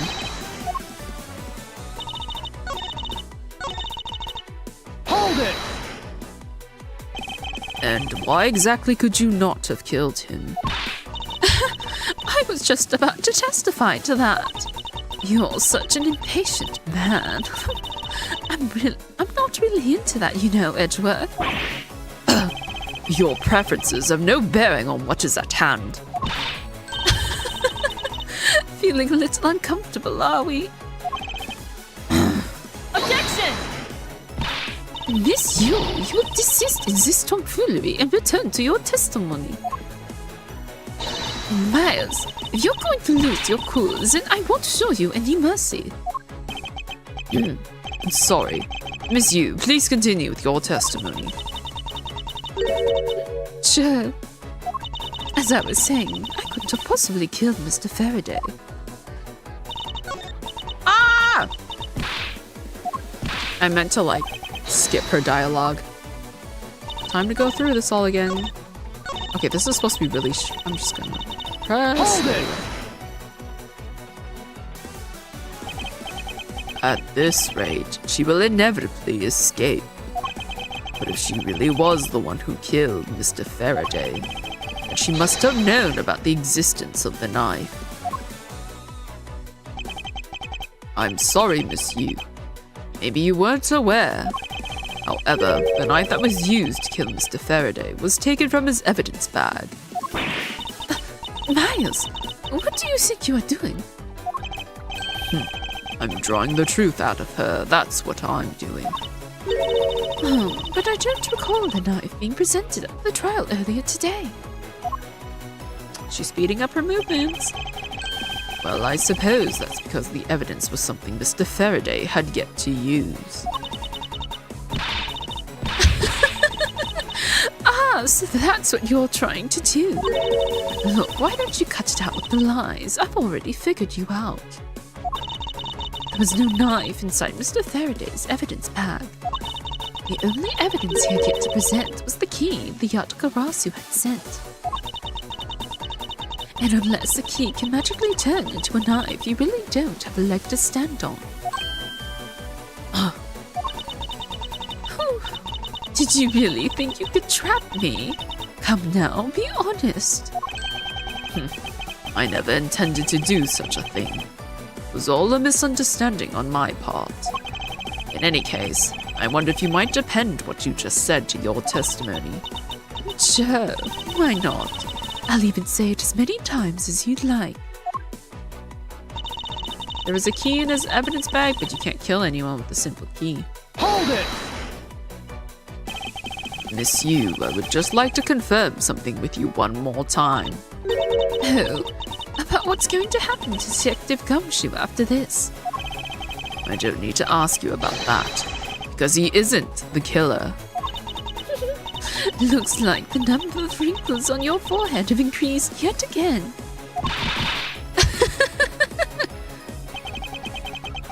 That issue aside, Miss Yu, I'd like to ask you about what was inside the bag. You are sure it was the Yatagarasu's key, correct? Yes, I'm sure. Which is why I'm completely baffled as to where that knife could have come from. I think I've just spotted the road to a perfect victory. Finally, it would appear that you have revealed your true identity, Miss Yu. Miles, a final statement. Yes, I know. All I have to do now is to present the evidence. What is this ominous feeling that I can't shake? Okay.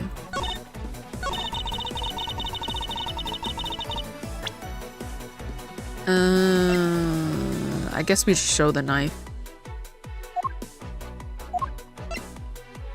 Or I guess the key, either one works, I think. Objection!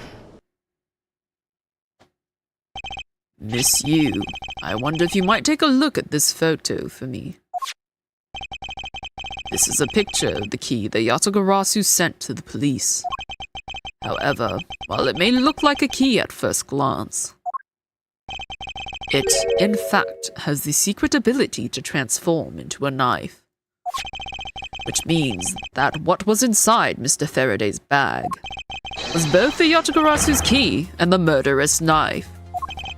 You knew that the key was inside Mr. Faraday's bag, did you not? Yes. Well, with the Yatagarasu's key alone, it's more than possible to kill Mr. Faraday. Do you understand now? Just knowing of the existence of the Yatagarasu's key.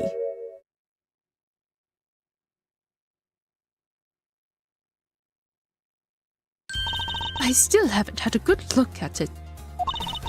not showing it to me from that far away. You could be lying for all I know. You would, even now, still feign ignorance. I'm not feigning anything. But we can't have you accusing me of a crime with false evidence now, can we? I mean, Mr. Von Karma, I've heard some very interesting rumors about him. Are you mocking my papa? Don't you dare sully the good name of my mentor. Now take a good look. This piece of evidence is more than real. Wow. Who knew there was such a trick to this thing? Are you satisfied now? But of course, you knew from the very beginning, didn't you? You knew that the knife and the Yatagarasu's key are one and the same. Otherwise, someone like you, who isn't a member of law enforcement and who would never have been privy to this trick, would have never known about it to begin with. Furthermore, there's something that the Yatagarasu sent to the police. How did you have knowledge as to what it was? Actually, I heard it from Mr. Faraday. Just before he dragged Mr. Rell off, he told me. Oh, that's right, I almost forgot. He also told me about the key turning into a knife at that time. But he didn't tell me about how the key actually transforms. Objection! What are you saying? What you are saying is simply not possible. Oh, and why not? Because Mr. Faraday himself didn't know about the hidden knife within the key. So is Calisto actually Yatagarasu? For within these pages, he mentions nothing about a knife. Objection! I'm not sure he would have written everything in his organizer, you know. Wouldn't something of this importance be better left to oral communication? Objection! Unfortunately, that is also impossible. Because Detective Bad didn't know about the knife aspect either. What would have been highly classified information even within the police force. And is something that even the lead detective on the case didn't know. Why would Mr. Faraday have felt the need to share such information with the opposition? Yeah, I guess he wouldn't have much of a reason to. Looks like I give a pretty lame excuse, huh? How can you laugh at a time like this? She probably just realized the flaw in her logic and is actually in the panic over it. But that's not something we need to concern ourselves with.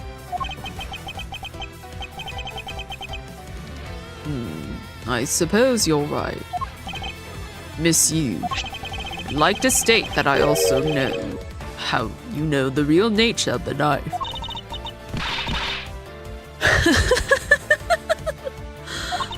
Do you now? Well, why don't you put your money where your mouth is and show me?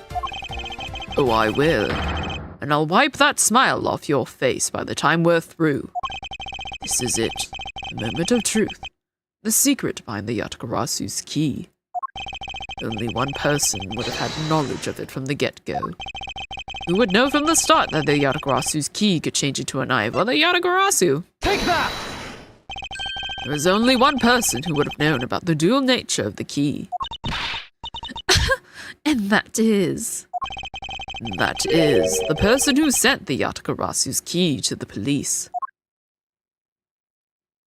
That is to say, the Yatagarasu herself. Does that mean Calisto took Kay under her wing at one point? Are you saying that this lawyer is the great thief Yatagarasu? Miss Yu. You used Mr. Rell to lure Mr. Faraday into a trap, didn't you? You, who profess to bear a grudge against criminals. Why? Why do something like this?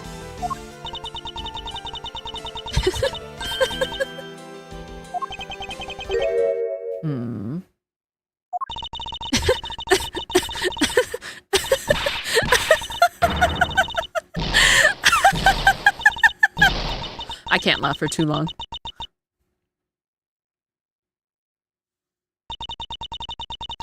Who would have thought that you,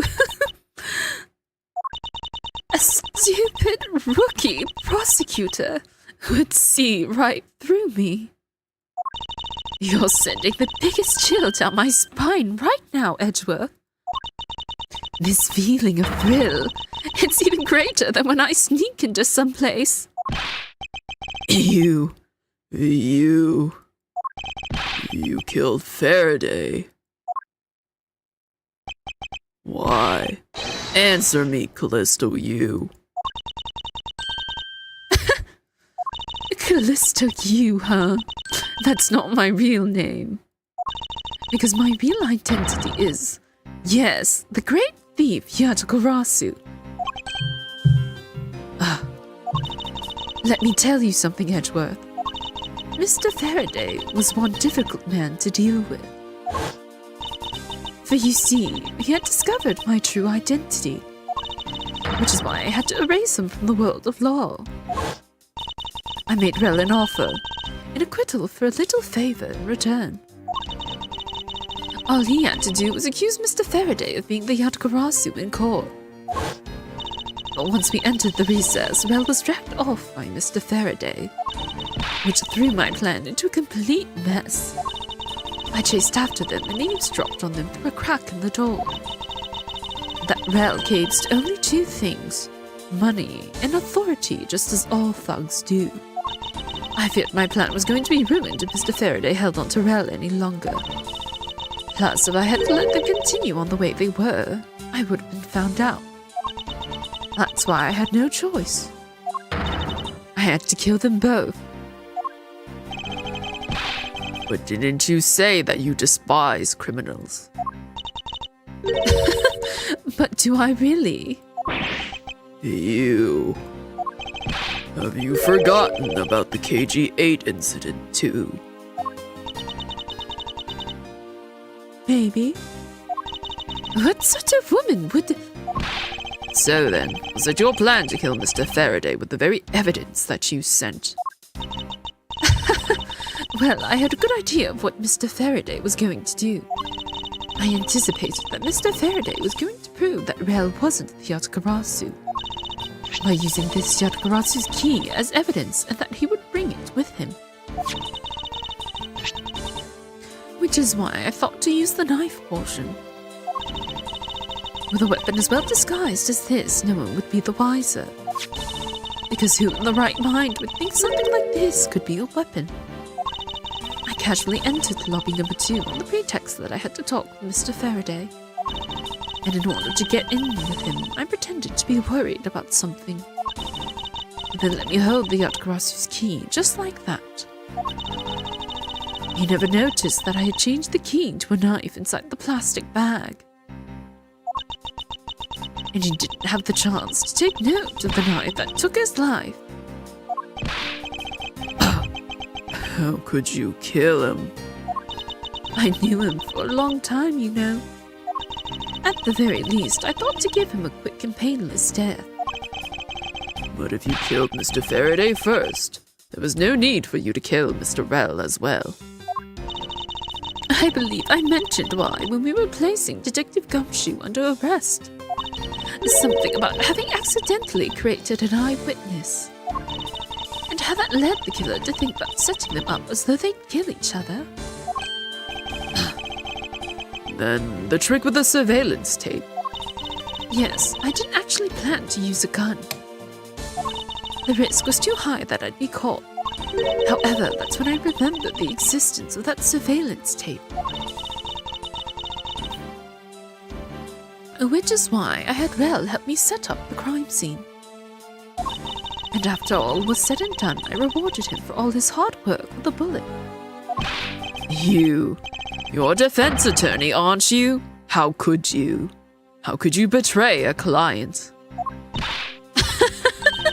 Client? If you want to talk about who was a client of whose first, it was me. I was the client in that murder of the Cadopian Embassy staff member, Dead Man. You ordered a hit job. You still haven't figured it out, Mr. Bad. I had Deadman killed because he was about to give away info about the smuggling ring. Now, who exactly do you think would benefit from such an assassination? It can't be you. You're... That's right. I'm a member of the smuggling ring. Wow! How could this? You don't mean you're working with Manny Cochin too, do you? Maybe, maybe not. Guess you'll never know. Yatakarasu claims to be noble, but you're just another cold-blooded murderer. That's right, little girl. The Yatakarasu is just another killer. Be quiet, you. Yatagarasu. You can run from the law, but you'll never escape it. So just humbly accept the judgment of this court.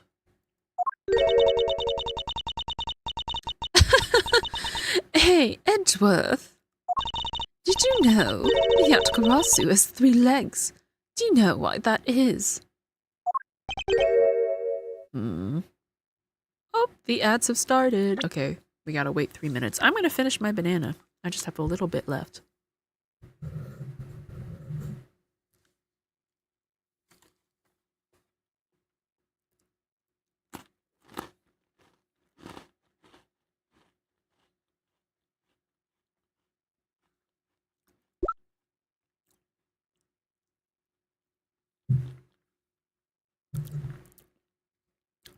Kei was raised as the second Yatagarasu. What I'm curious about is how she came in contact with Calisto. Cause like, did Calisto just randomly decide to take care of like Kei out of duty because of like, you know, she was the one who killed her dad? Damn, they really had us in the first half though. I was like, oh yeah, Kei is the second Yatagarasu, so it must have been her dad. But then I forget.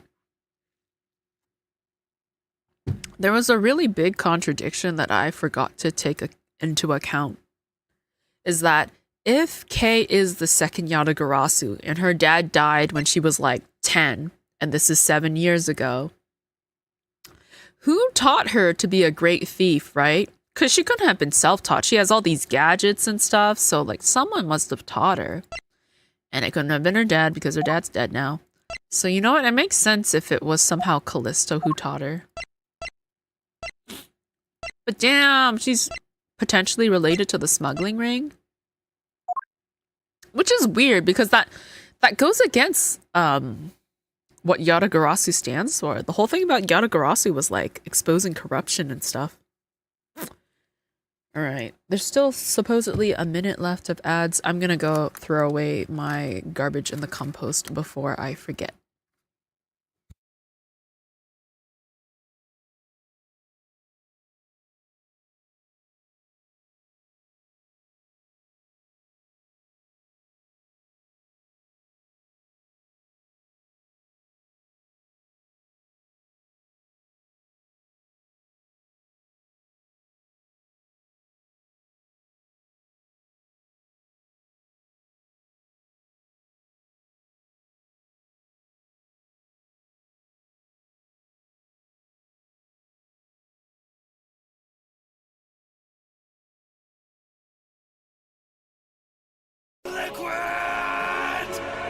I leave for like 1 minute and what happens while I'm gone? Alright, I am back. Ads are pretty much almost done.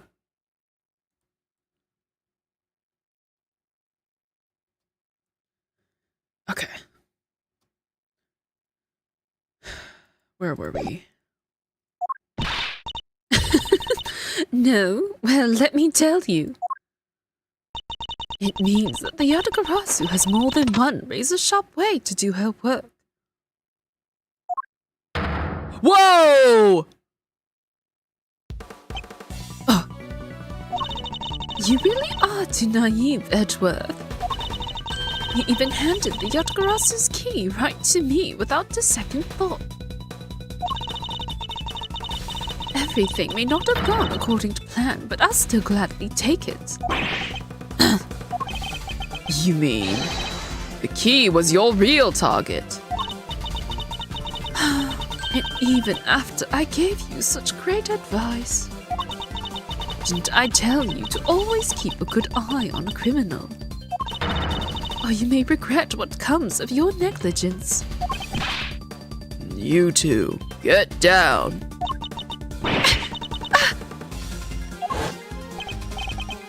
My body, I can't move. Hey, mister! Do you alright? You.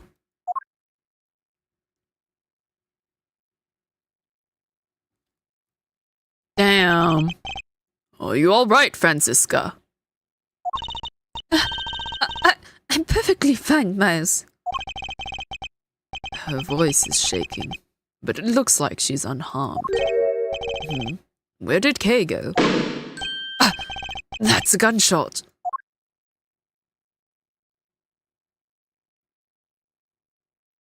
Another hole in Detective Bad's coat? 7 p.m. My goodness, not much time has passed at all, has it?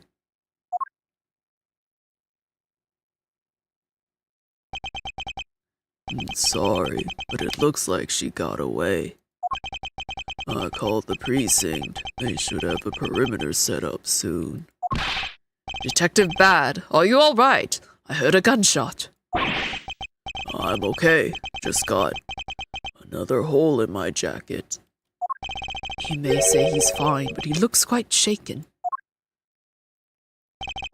But more importantly, boy, I mean, Mr. Edgeworth, Miss Von Karma. Are you two hurt?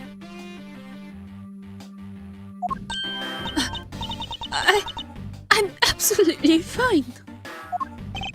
I'm also alright, thanks to Kay. Speaking of Kay, where is she? I don't know. She just sort of disappeared. I'll go look for her. Oh, and hey, Detective Gumshoe. Yes, sir. Detective Bad, sir. I'm sorry I doubted you. Don't worry, sir. It's not your fault. Well, I lied to you guys too, after all. I heard about what happened from Kay. Lying while giving testimony is still unforgivable. Oh my god, is his salary getting docked again? But in this case, you were protecting Kay and her feelings. It looks like you just might have what it takes to be a real detective. Now, don't you ever lose that detective spirit, okay? You got it, Pops!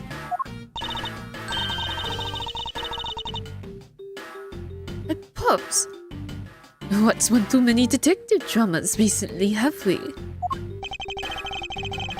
Way to single-handedly destroy the cheery atmosphere with one snarky comment. I should get back to the investigation. I swear, I'll catch you if it's the last thing I do. Be careful, Detective Bad, and take care. Thanks. Well, I'm off. Maybe we'll run into each other again someday. He'll be like 60 by the time we catch up to the present, right? Thanks a bunch, pal. You're the best. You really did find out the truth behind everything. Yes, well, I'm glad we solved everything before you were taken to prison.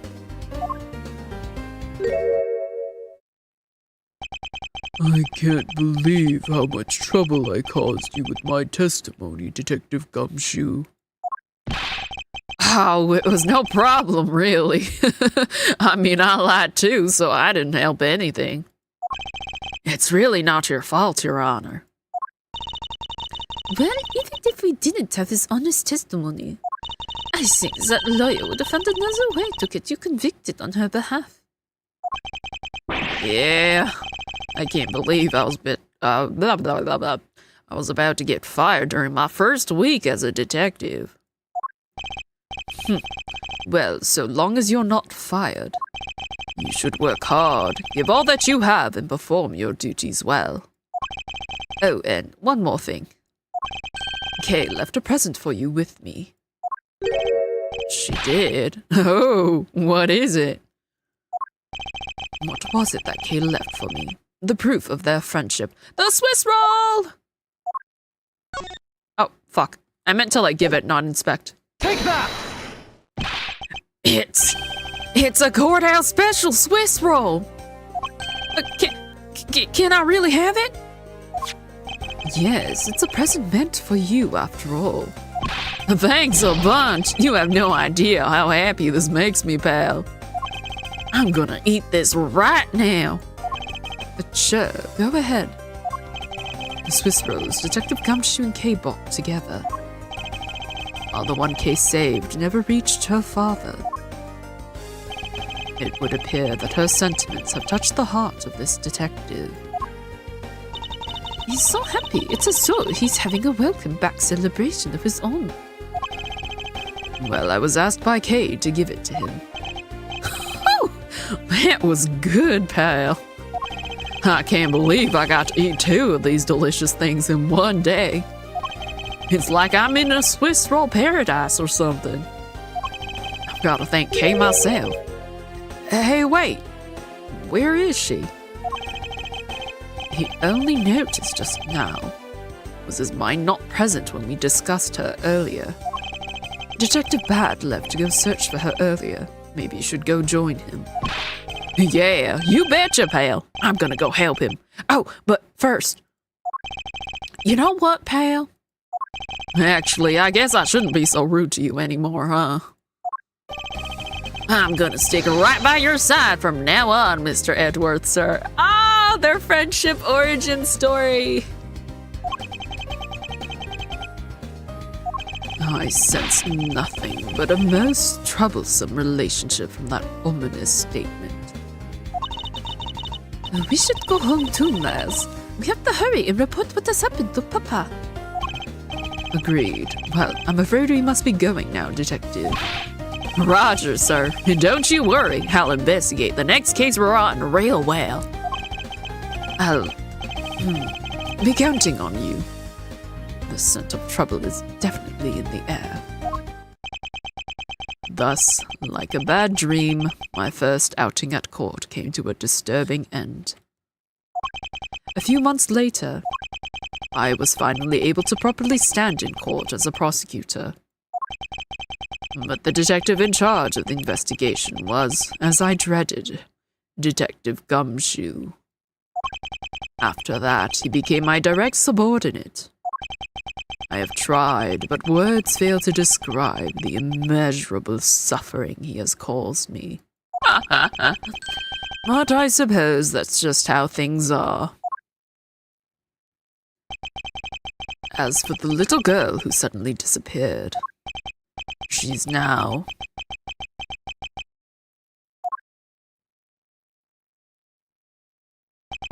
Is it still covered in snot, or should she finally clean it?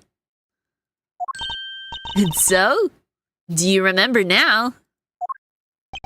Yes, I remember everything. Kay, it's been a while. Kay, you sure grew up a lot. Of course, but thank goodness. I thought you two had totally forgotten about me. You know, I was really worried about you after all that. Where have you been all this time? Hi, 5B. How are you doing? Gummy, I didn't know you cared. After my father died, I went to go live with my mother's relatives. They lived really far away, so I wasn't really able to come back here all that much. Oh, is that what happened? Well, I'm just glad you're all right. So, does it all make sense now? You betcha it does. Oh, you know what? I was going through my father's bookshelves recently and... Hold it! Actually, there are still a number of things that don't make sense, Kay. Huh? First of all, why did you come all this way to see me? And second, why are you calling yourself the Yatagarasu? The Yatagarasu is Calisto you, the woman who killed your father. No, you're wrong. The real Yatagarasu was my father. Huh? Mr. Faraday was the Yatagarasu? I am just as confused as you guys said. So Calisto pretended to be the Yatagarasu? Like I said, I was going through my father's bookshelf recently. And I found a secret diary hidden among his books. I have no regrets in choosing to walk the path of the Yatagarasu. That was written in his diary, and that's how I know for sure. But that's impossible. What's with that look? You don't believe me? It wasn't just the expression on my face. I clearly said it was impossible just now. Alright then, how do you explain this? It's a way of disarming any security system of the user's choosing? Yep, that's Little Thief. Truth be told, this is the Yatagarasu's creative secret. And this little gizmo was used by my father. Wow. Mr. Faraday wasn't just a great prosecutor. He was a really great thief, huh? Yeah, my father worked really hard to steal the truth. But he was killed, and Yatagarasu was no more. But despite that, the Yatagarasu has been spotted again recently. Someone other than you. Here, Mr. Edgeworth. Take a look at this article.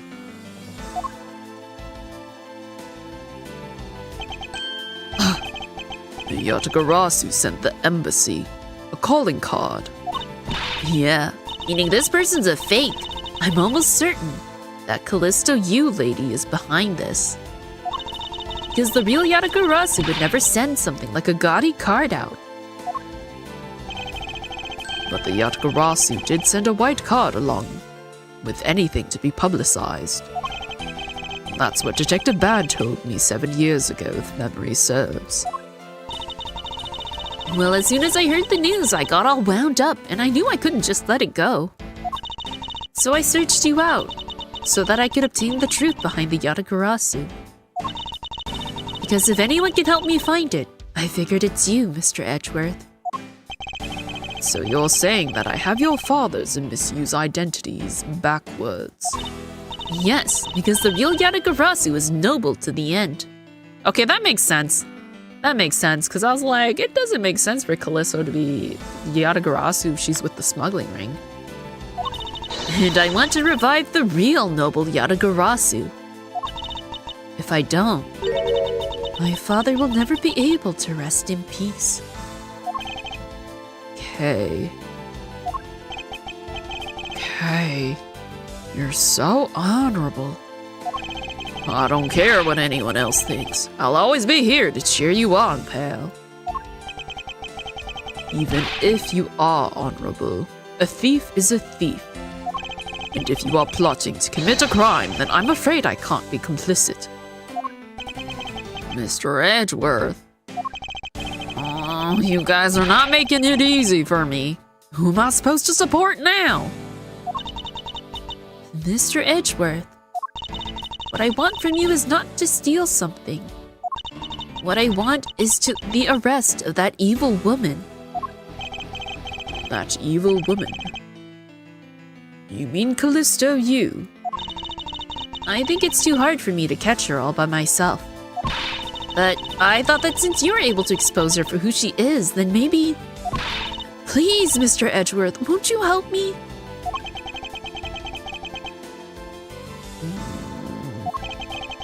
Come to think of it, I do believe I owe you. Huh? Owe me for what? When Miss Yu made her escape, it was you who saved my life.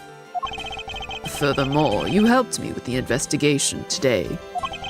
I'm not so rude as to leave favors unrepaid.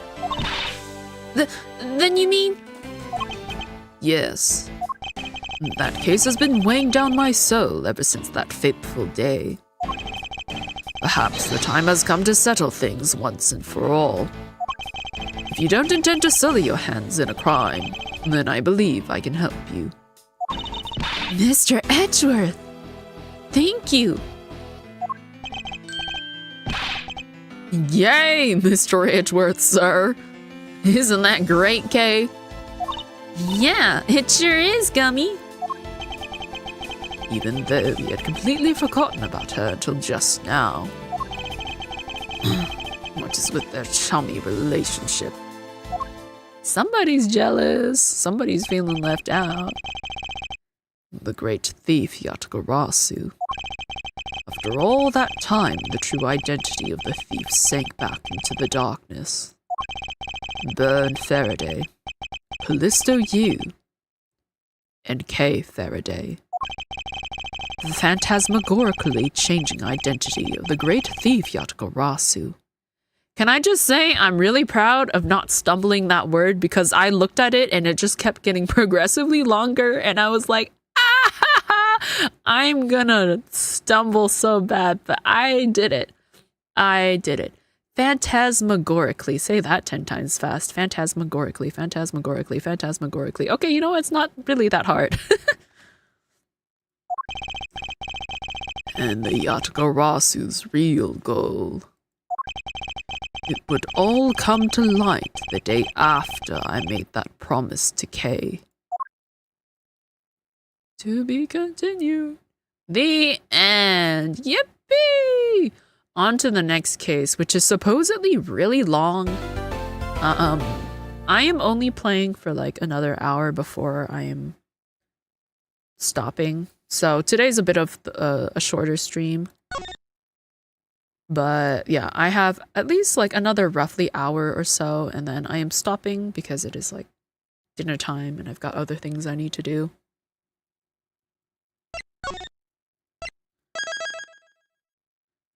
If I had to guess, this next case is probably gonna take me roughly 3 streams to finish, I think. It's gonna take me 3 streams, I think. Because most of the ones I've been playing have, on average, I would say like 4 or 5 parts. This one's got 7, so I think it's gonna take me like 3 streams. There we go. Turnabout Ablaze. I'm gonna guess... I think this is Kay's silhouette. Because of the hairpiece, I'm assuming it has to be Kay's silhouette. Okay, we're gonna start the episode.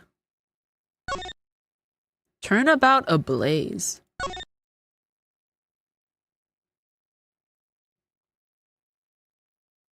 Episode 5. Who's this? 2 cards. One of the Black Raven, and one of the White Raven. A country torn in 2. One to the west, and one to the east. When those which were split are made whole again. The truth will reveal itself.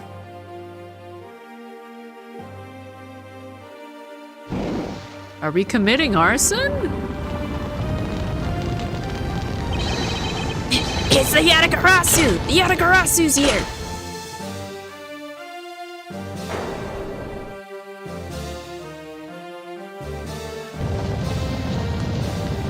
Oh, you accursed Yatagarasu. K, you. 8 hours earlier. Oh my. Much has happened in 8 hours, hasn't it? Oh, we're back in here! Glad that everything's been put back together. I gotta say, that sofa really does look so comfy. Oh my god. What is that? Flocino cinehilipilification. What the hell is that? What in the English language? Flocino cinehilipilification. I can't. That is such a strange word, and I hope to never use it in the rest of my life. Okay, March 14th, 10:17 a.m. High Prosecutor's Office, room 1202. It's so nice. Almost dreamlike to finally have the chance to relax and sip some tea. It means the act or habit of judging something is completely worthless or unimportant. That's such a long word for its meaning.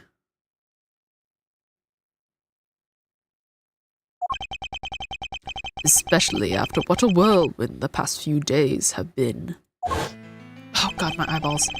On my return flight, I was dragged into a case involving an Interpol agent's murder.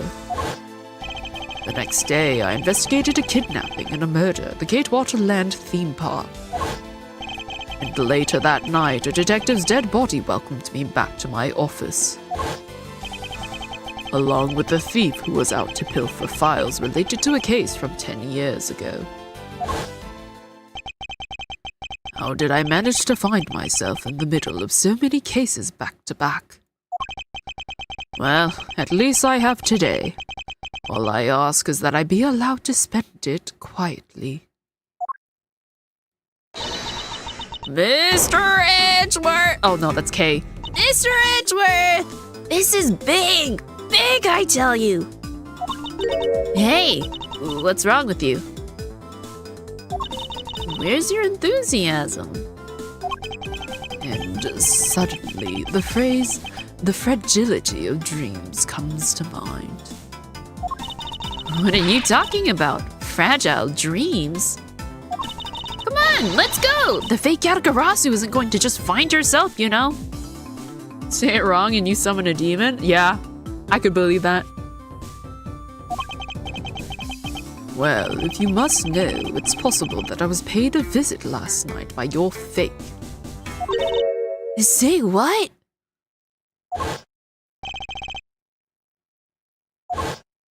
Unfortunately for us, the thief managed to escape. But even now, we're still looking for this criminal. However, I must warn you that we've only had a few hours to search so far. So I must insist that you be patient on this one, Kay. What's with you today? Are you sure you aren't sleep talking to me right now? Anyway, I've got something much more important that I want you to see. Oh, and that is? Take a look at this. On March 14th, I will be there to steal your dirtiest secret. That's quite a bold declaration to send to an embassy. I suppose it was inevitable that a newspaper would catch wind of this. The date the card mentions is today. Today, huh?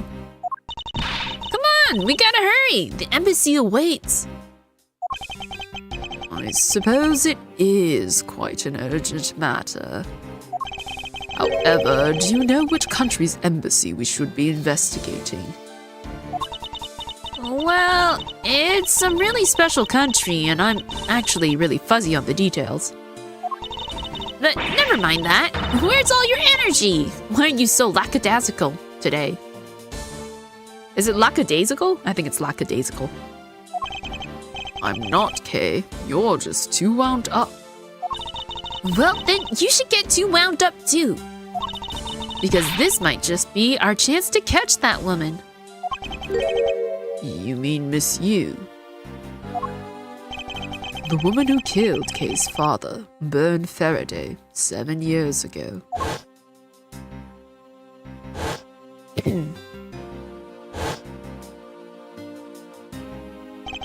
Calisto Yu. She claimed to be the great thief Yatagarasu, and then disappeared from the courtroom. She makes me so mad, the phony. Everyone knows that the real Yatagarasu would never send something like a calling card until a company's underhanded dealings are made public. The target is always totally unaware that the Yatagarasu has paid them a visit. And that's what makes the real Yatagarasu so awesome. The Yatagarasu's card that's shown in this article. It looks to me as though it could be genuine. See, that's the thing. Whoever it is, that person isn't the real deal, but has the knowledge of the Yatagarasu. If this isn't a clue that that woman's involved, then nothing is. Come on, Mr. Edgeworth! Out the door you go! Wait, there are a few preparations I must make before we go. There's something interesting about this card we found last night here in my office. It's of a different color than the one in the article, which makes me wonder why. What's up? Any reason why you're boring a hole through the newspaper with your eyes? No. No reason at all. Very well, seeing as how Miss Yu is also someone of a special nature to me. I agree that there is some merit to be found in investigating this. I knew you'd come around. March 14th, 5 p.m. The Theatrum Neutralis. By the light of this night's glorious moon. We are ready! Oh my god, it's the Steel Samurai. Ready to embark on our nightly outing! And this is where our tale begins.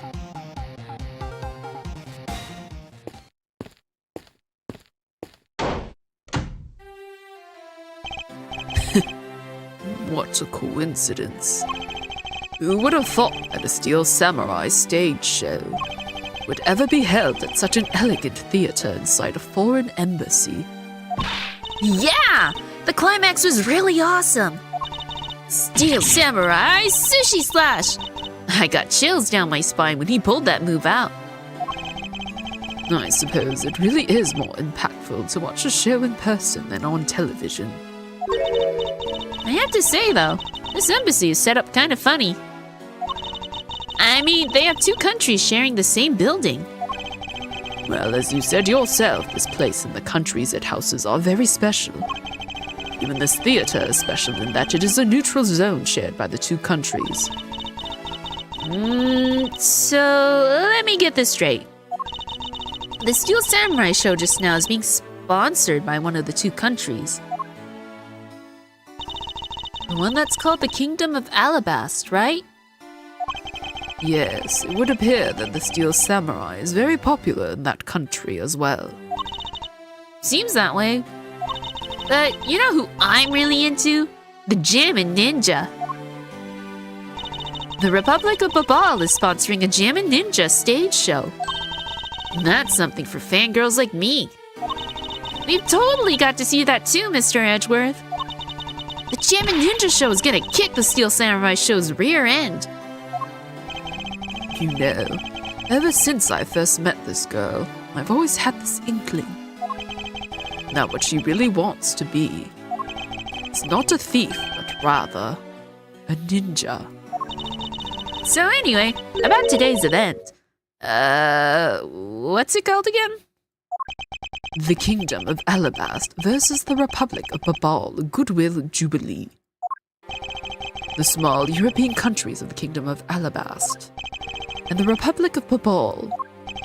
These two countries used to be a single entity that was abundant with nature, and it was called the Principality of Cadopia. Oh, okay. Is everything alright, Mr. Edgeworth? Yes, I'm alright. Moving on. After a period of civil unrest, the country split in two, though signs of their past remain. For example, their flags preserve the flower and butterfly motifs to this day. Cadopia, huh? The KG-8 incident. and what was referenced to as the second KG-8 incident, in which an embassy staff member was murdered. Both of these cases were related to the Principality of Cadopia. In the 7 years that have passed, the country may have split into two. However, the Yatagarasu still sent a calling card here. What could it all mean?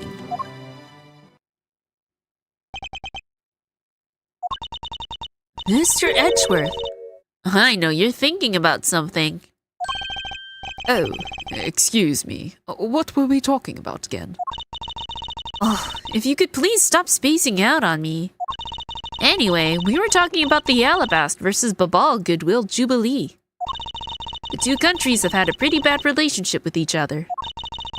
But supposedly they've been trying really hard to make up recently. That's why they decided to hold this event. If that's the case, then why the verses? Also, both countries claim to own the real Primidex statue, a national treasure to both. They're planning to have them publicly evaluated today to see which one's the real deal. Okay, need I remind you to take care, not succumb to your thieving desires? Well, when it comes to treasure, I can't help myself, you know that. She had better be saying that in jest. Hey, I can read your body language, you know, and you've got it all wrong. Look, I'm here to do some investigating. Investigating, I tell you. I know. And although we don't know the Yatagarasu will really make an appearance, I suppose we should still spend some time examining this place. Oh my god! There are pamphlets about the two embassies here on this table. It still looks weird to me. The country split into two a few years back. They've shared the building and its grounds 50-50 ever since. I guess it's because they don't have the money to build two separate ones, huh? I should think that's not the reason why, Kay. I suppose I'll just help myself to one of these.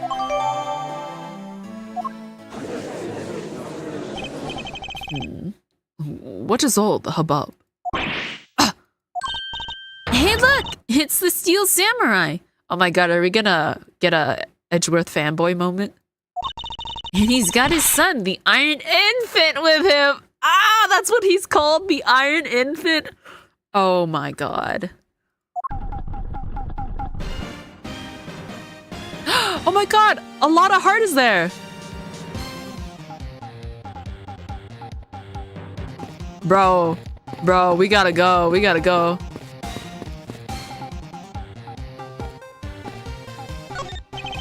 May I speak with you for a second? It's the Steel Samurai.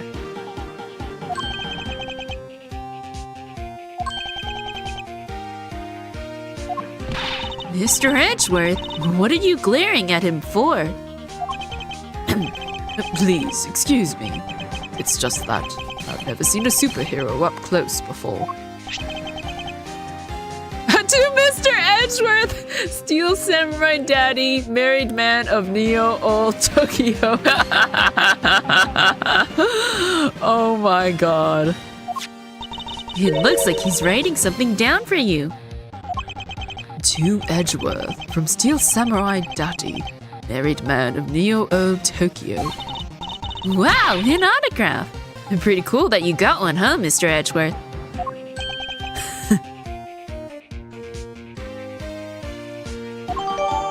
I know he's so pleased. I know he's screaming on the inside. That thing is getting framed and it's getting put in his office.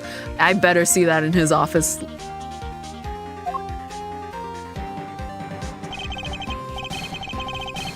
Mr. Steel Samurai, Ambassador Alba's waiting for you. And now the Steel Samurai will proceed to enter the Kingdom of Alabast to shake the hand of the Steel Samurai isn't only here for the two countries tonight, but rather can be thought of as goodwill ambassador from our own country as well. There he goes, off to spread goodwill to the world. He really does seem like a goodwill ambassador, doesn't he? Okay, we're shooting the next segment now. Cue camera. In just a few seconds, the Jammin' Ninja stage show is set to begin.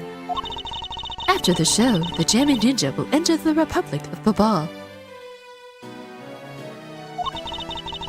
He is set to meet with the Ambassador Babal at that time. Ah! The Jammin' Ninja show's about to start! We gotta get back to our seats. Regrettably, I don't have much of an interest in ninjas.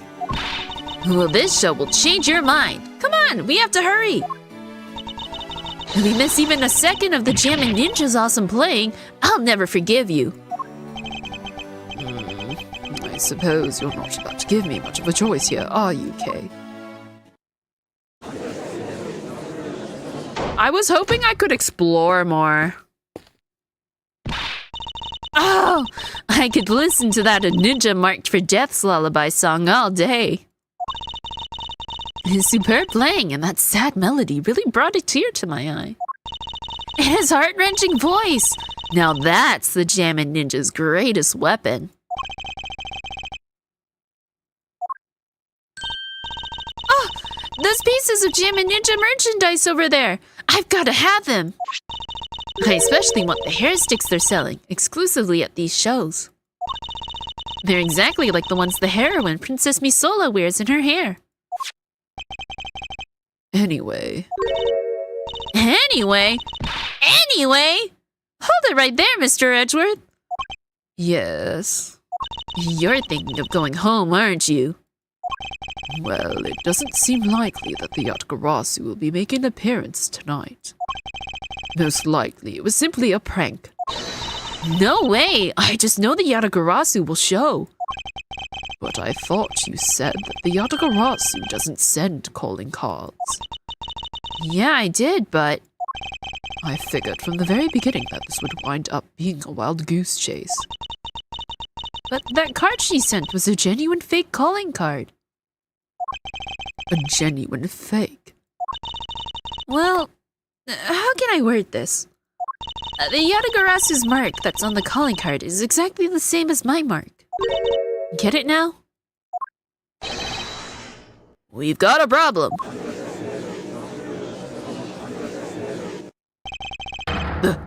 The Yatagarasu has been spotted in Alabast. What? You hear that, Mr. Edgeworth? So you finally decided to show yourself, you phony. Hey, what gives? I'm sorry, but I will need to search you before you may enter. What the? Hey! The Steel Samurai just waltzed straight on through without one. Now, if you don't hurry up and let me through, my phony's going to escape. Okay, a country's embassy is considered to be a part of the country itself. If you don't go through the proper procedures to enter the country... Mr. Edgeworth!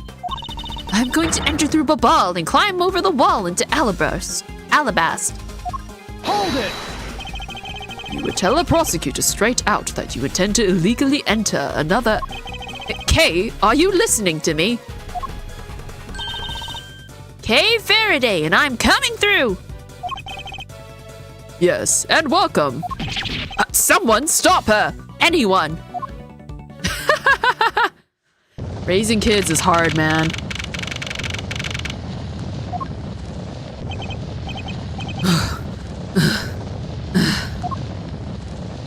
Okay, where are you? Don't tell me you really did find some way over this fence. There's barbed wire on it.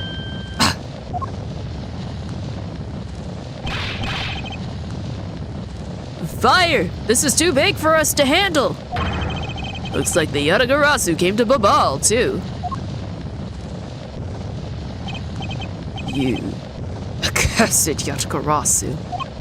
Kay, you had better be all right wherever you are.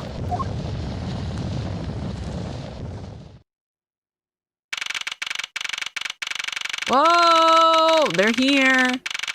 Babali's Embassy, Secretariat's office. Okay, let me save quickly and I'm just gonna load because there was like a couple of interactions that I did not get to have. So let me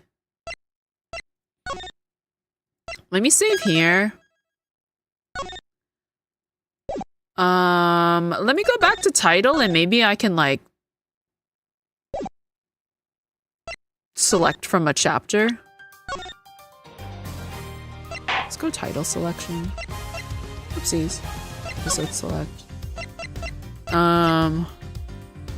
Let's do chapter select. And nobody peek. A short-lived piece. We'll go from there. Because there was a couple of things that I didn't interact with that I wanted to, that like I missed because I accidentally progressed the story. Oh, okay, no, not here. What I want is a samurai daddy, I think. Oh, I have to go through all this. I can't go into the options.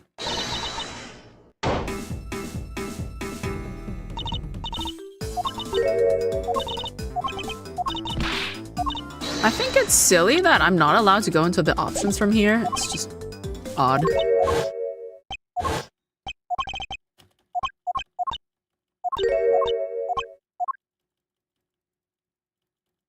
Okay, we're gonna skip through here. Okay, they're gonna go to the embassy. They're gonna watch the Steel Samurai. I think it's actually faster if I just, Control Alt F4. Or is it Alt F4?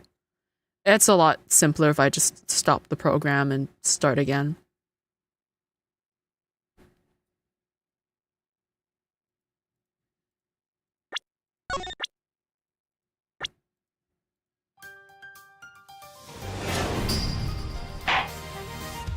Okay, let's go to title selection, episode select, chapter select, and we want, I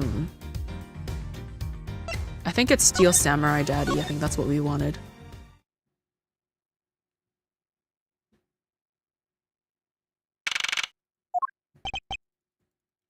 Yeah, okay. Because I think if I had gone a chapter further, it would have been past where I was, so I didn't want to do that.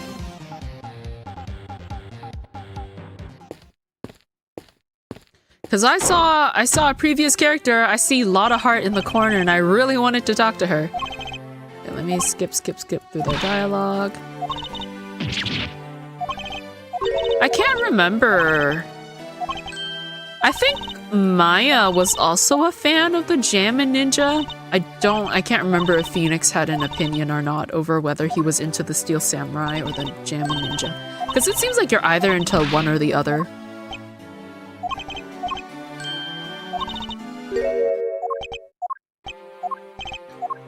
Yeah, we're just gonna skip.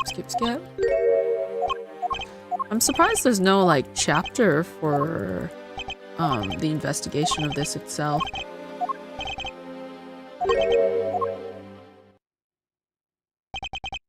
Like, after this dialogue bit is done and you can explore the lobby, I'm surprised that, like, it wasn't a thing.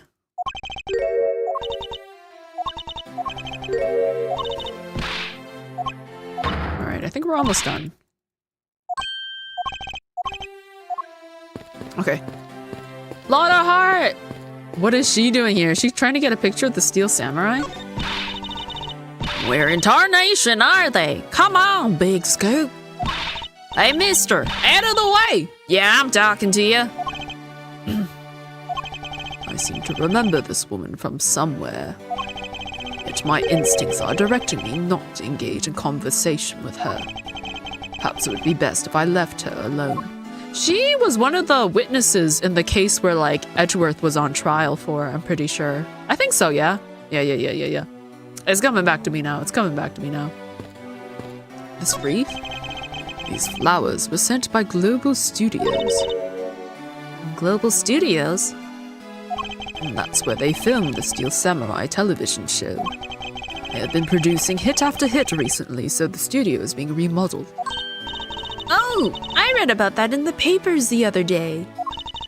That mascot of theirs is also getting a facelift too, right?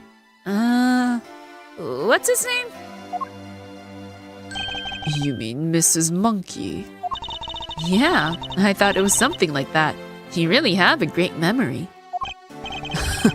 Never underestimate my powers of recollection. Funny of him to say that after not recognizing a lot of heart. There is a flat panel, a tape deck, and a row of Steel Samurai videos on this table. I suppose it's so visitors can watch an episode or two at their leisure. I guess it really is just that popular, huh? Yes, although I never thought I would see its reach. I would see it reach this level of popularity. I wonder why they decided to call on the Steel Samurai for an event like this. I mean, it's like they intended to cut the two countries apart with the samurai sword instead. Wouldn't that go against the whole point of this event? Can I talk to the little boy? It appears that the child is watching a video from the first season of the Steel Samurai. Go! Go! Keep on fighting until your last breath! Go, my hero! The Steel Samurai! Completely absorbed in singing the theme song, I see. I'll let the child watch in peace. Is there something I can help you with? I was wondering what is beyond these doors. The Babalese embassy is just beyond these doors, sir. Do you have some sort of business with the embassy? Do you require immediate access? No, that's quite all right. Are you sure, sir? Anyone and everyone is always welcome in the Republic of Babal. Well then, since we're here... And embassy isn't some sort of theme park, Kay. You're such a buzzkill.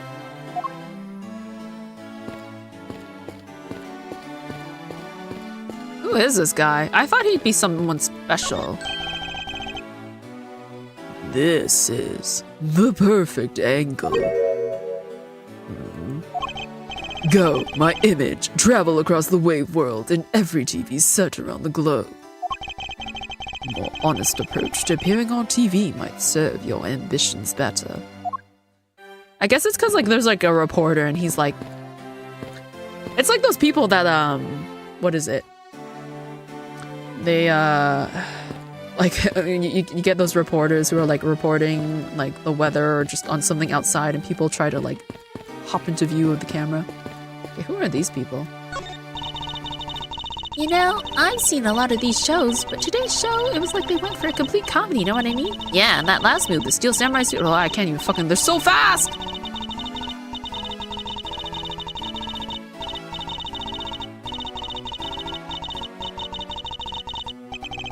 I suppose there is no graceful way to enter this conversation. Let me go to the beginning. It's like ever slightly too fast for me to read.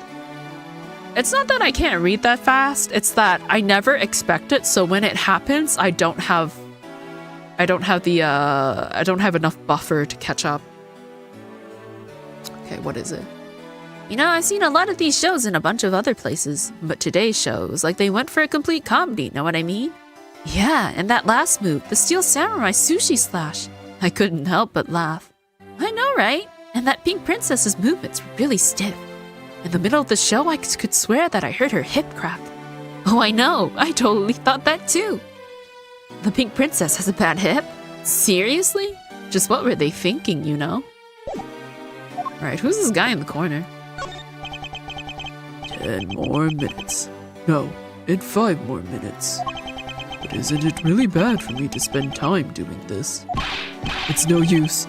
Would someone please just tell me what I should do? You appear to be troubled by something. May I be of any assistance? Leave me alone. I'm trying to figure out just the right time to talk to that girl over there. If I mess it up, it'll be because I'm talking to you right now. Somehow, I get the feeling he's about to fall flat on his face. Well, let's just do as he wishes and leave him alone.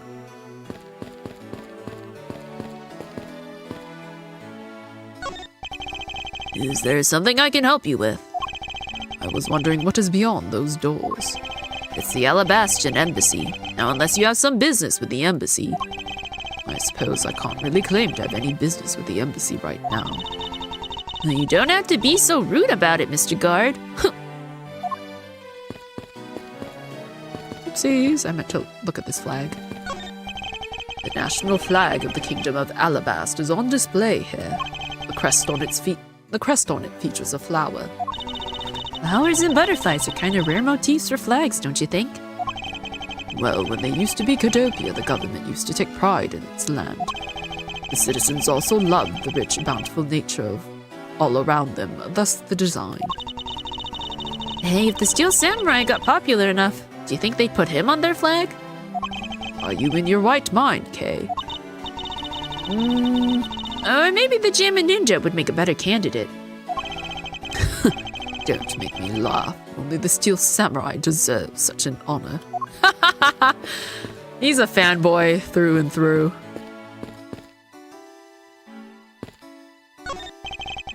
The national flag of the Republic of Babal is on display here. The crest on it features a butterfly. It's really rare to see a national flag featuring an animal on it. Not really. I can list at least a few off for you to that.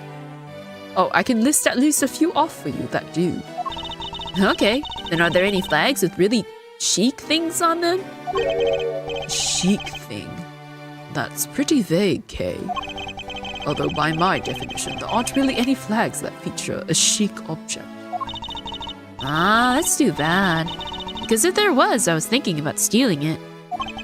And what exactly would you do with the stolen national flag, Kay?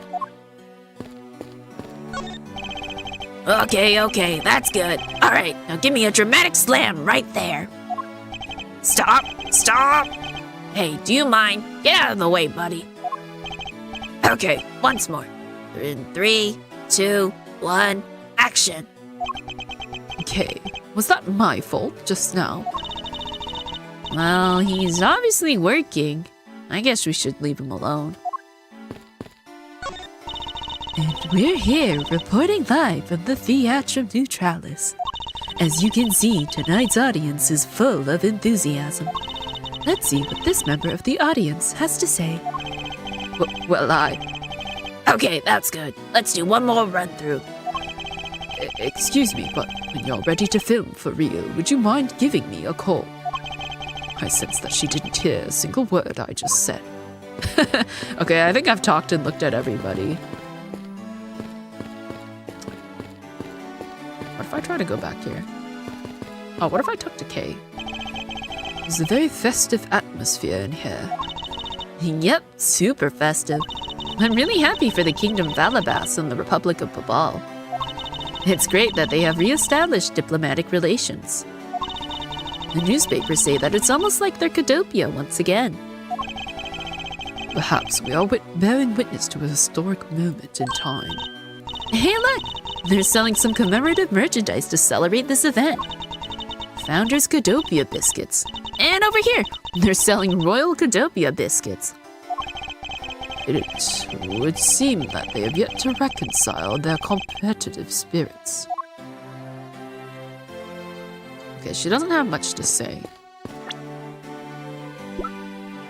So, the ads are in like 3 minutes. What I'm gonna do is I'm gonna run them right now so that we get that out of the way, and then I'm gonna stream for like another 15-20 minutes, and then we'll call it there. Or you know what? No, I think actually we should just call it now. Let me snooze so I don't accidentally hit you guys with ads. The next part was basically investigating with Kay anyway, so I think this is a good place to leave it. We'll continue this next Wednesday, I think. I don't think I have anything going on, so it should be fine. So hopefully next Wednesday we will continue. Hi Gabe, you have a good day or night too. Let's see, who's still up?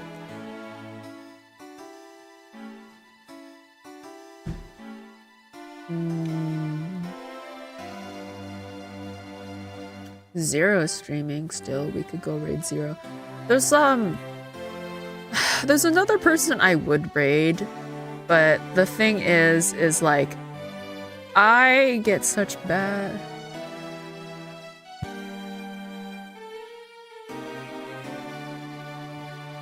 The thing is I get such bad secondhand embarrassment when, because there's this thing that some people do where they have it set up where like whenever someone raids them, it automatically plays a random clip from their channel, and like I get such bad secondhand embarrassment because it's always a really fuck-ass clip. It's never a good one. It's never a good one. So that always makes me a little hesitant. So yeah, we're just gonna go raid 0. Let me start that up.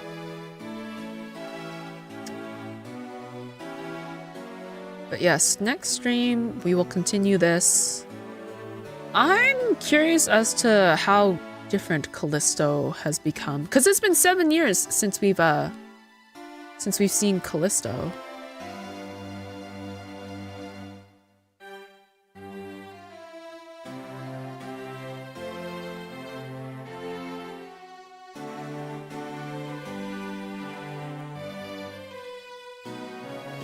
OBS is still being fucky with me about raids. Anyways. But yeah, I hope you guys have a good rest of your day or night. I will see you the next time I happen to see you. Yeah. Enjoy the rest of your weekend.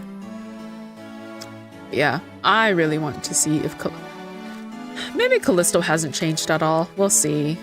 I'm curious as to what the second game is supposed to be about. Assuming that this is supposed to resolve the whole Yatagarasu incident. Alright, bye-bye!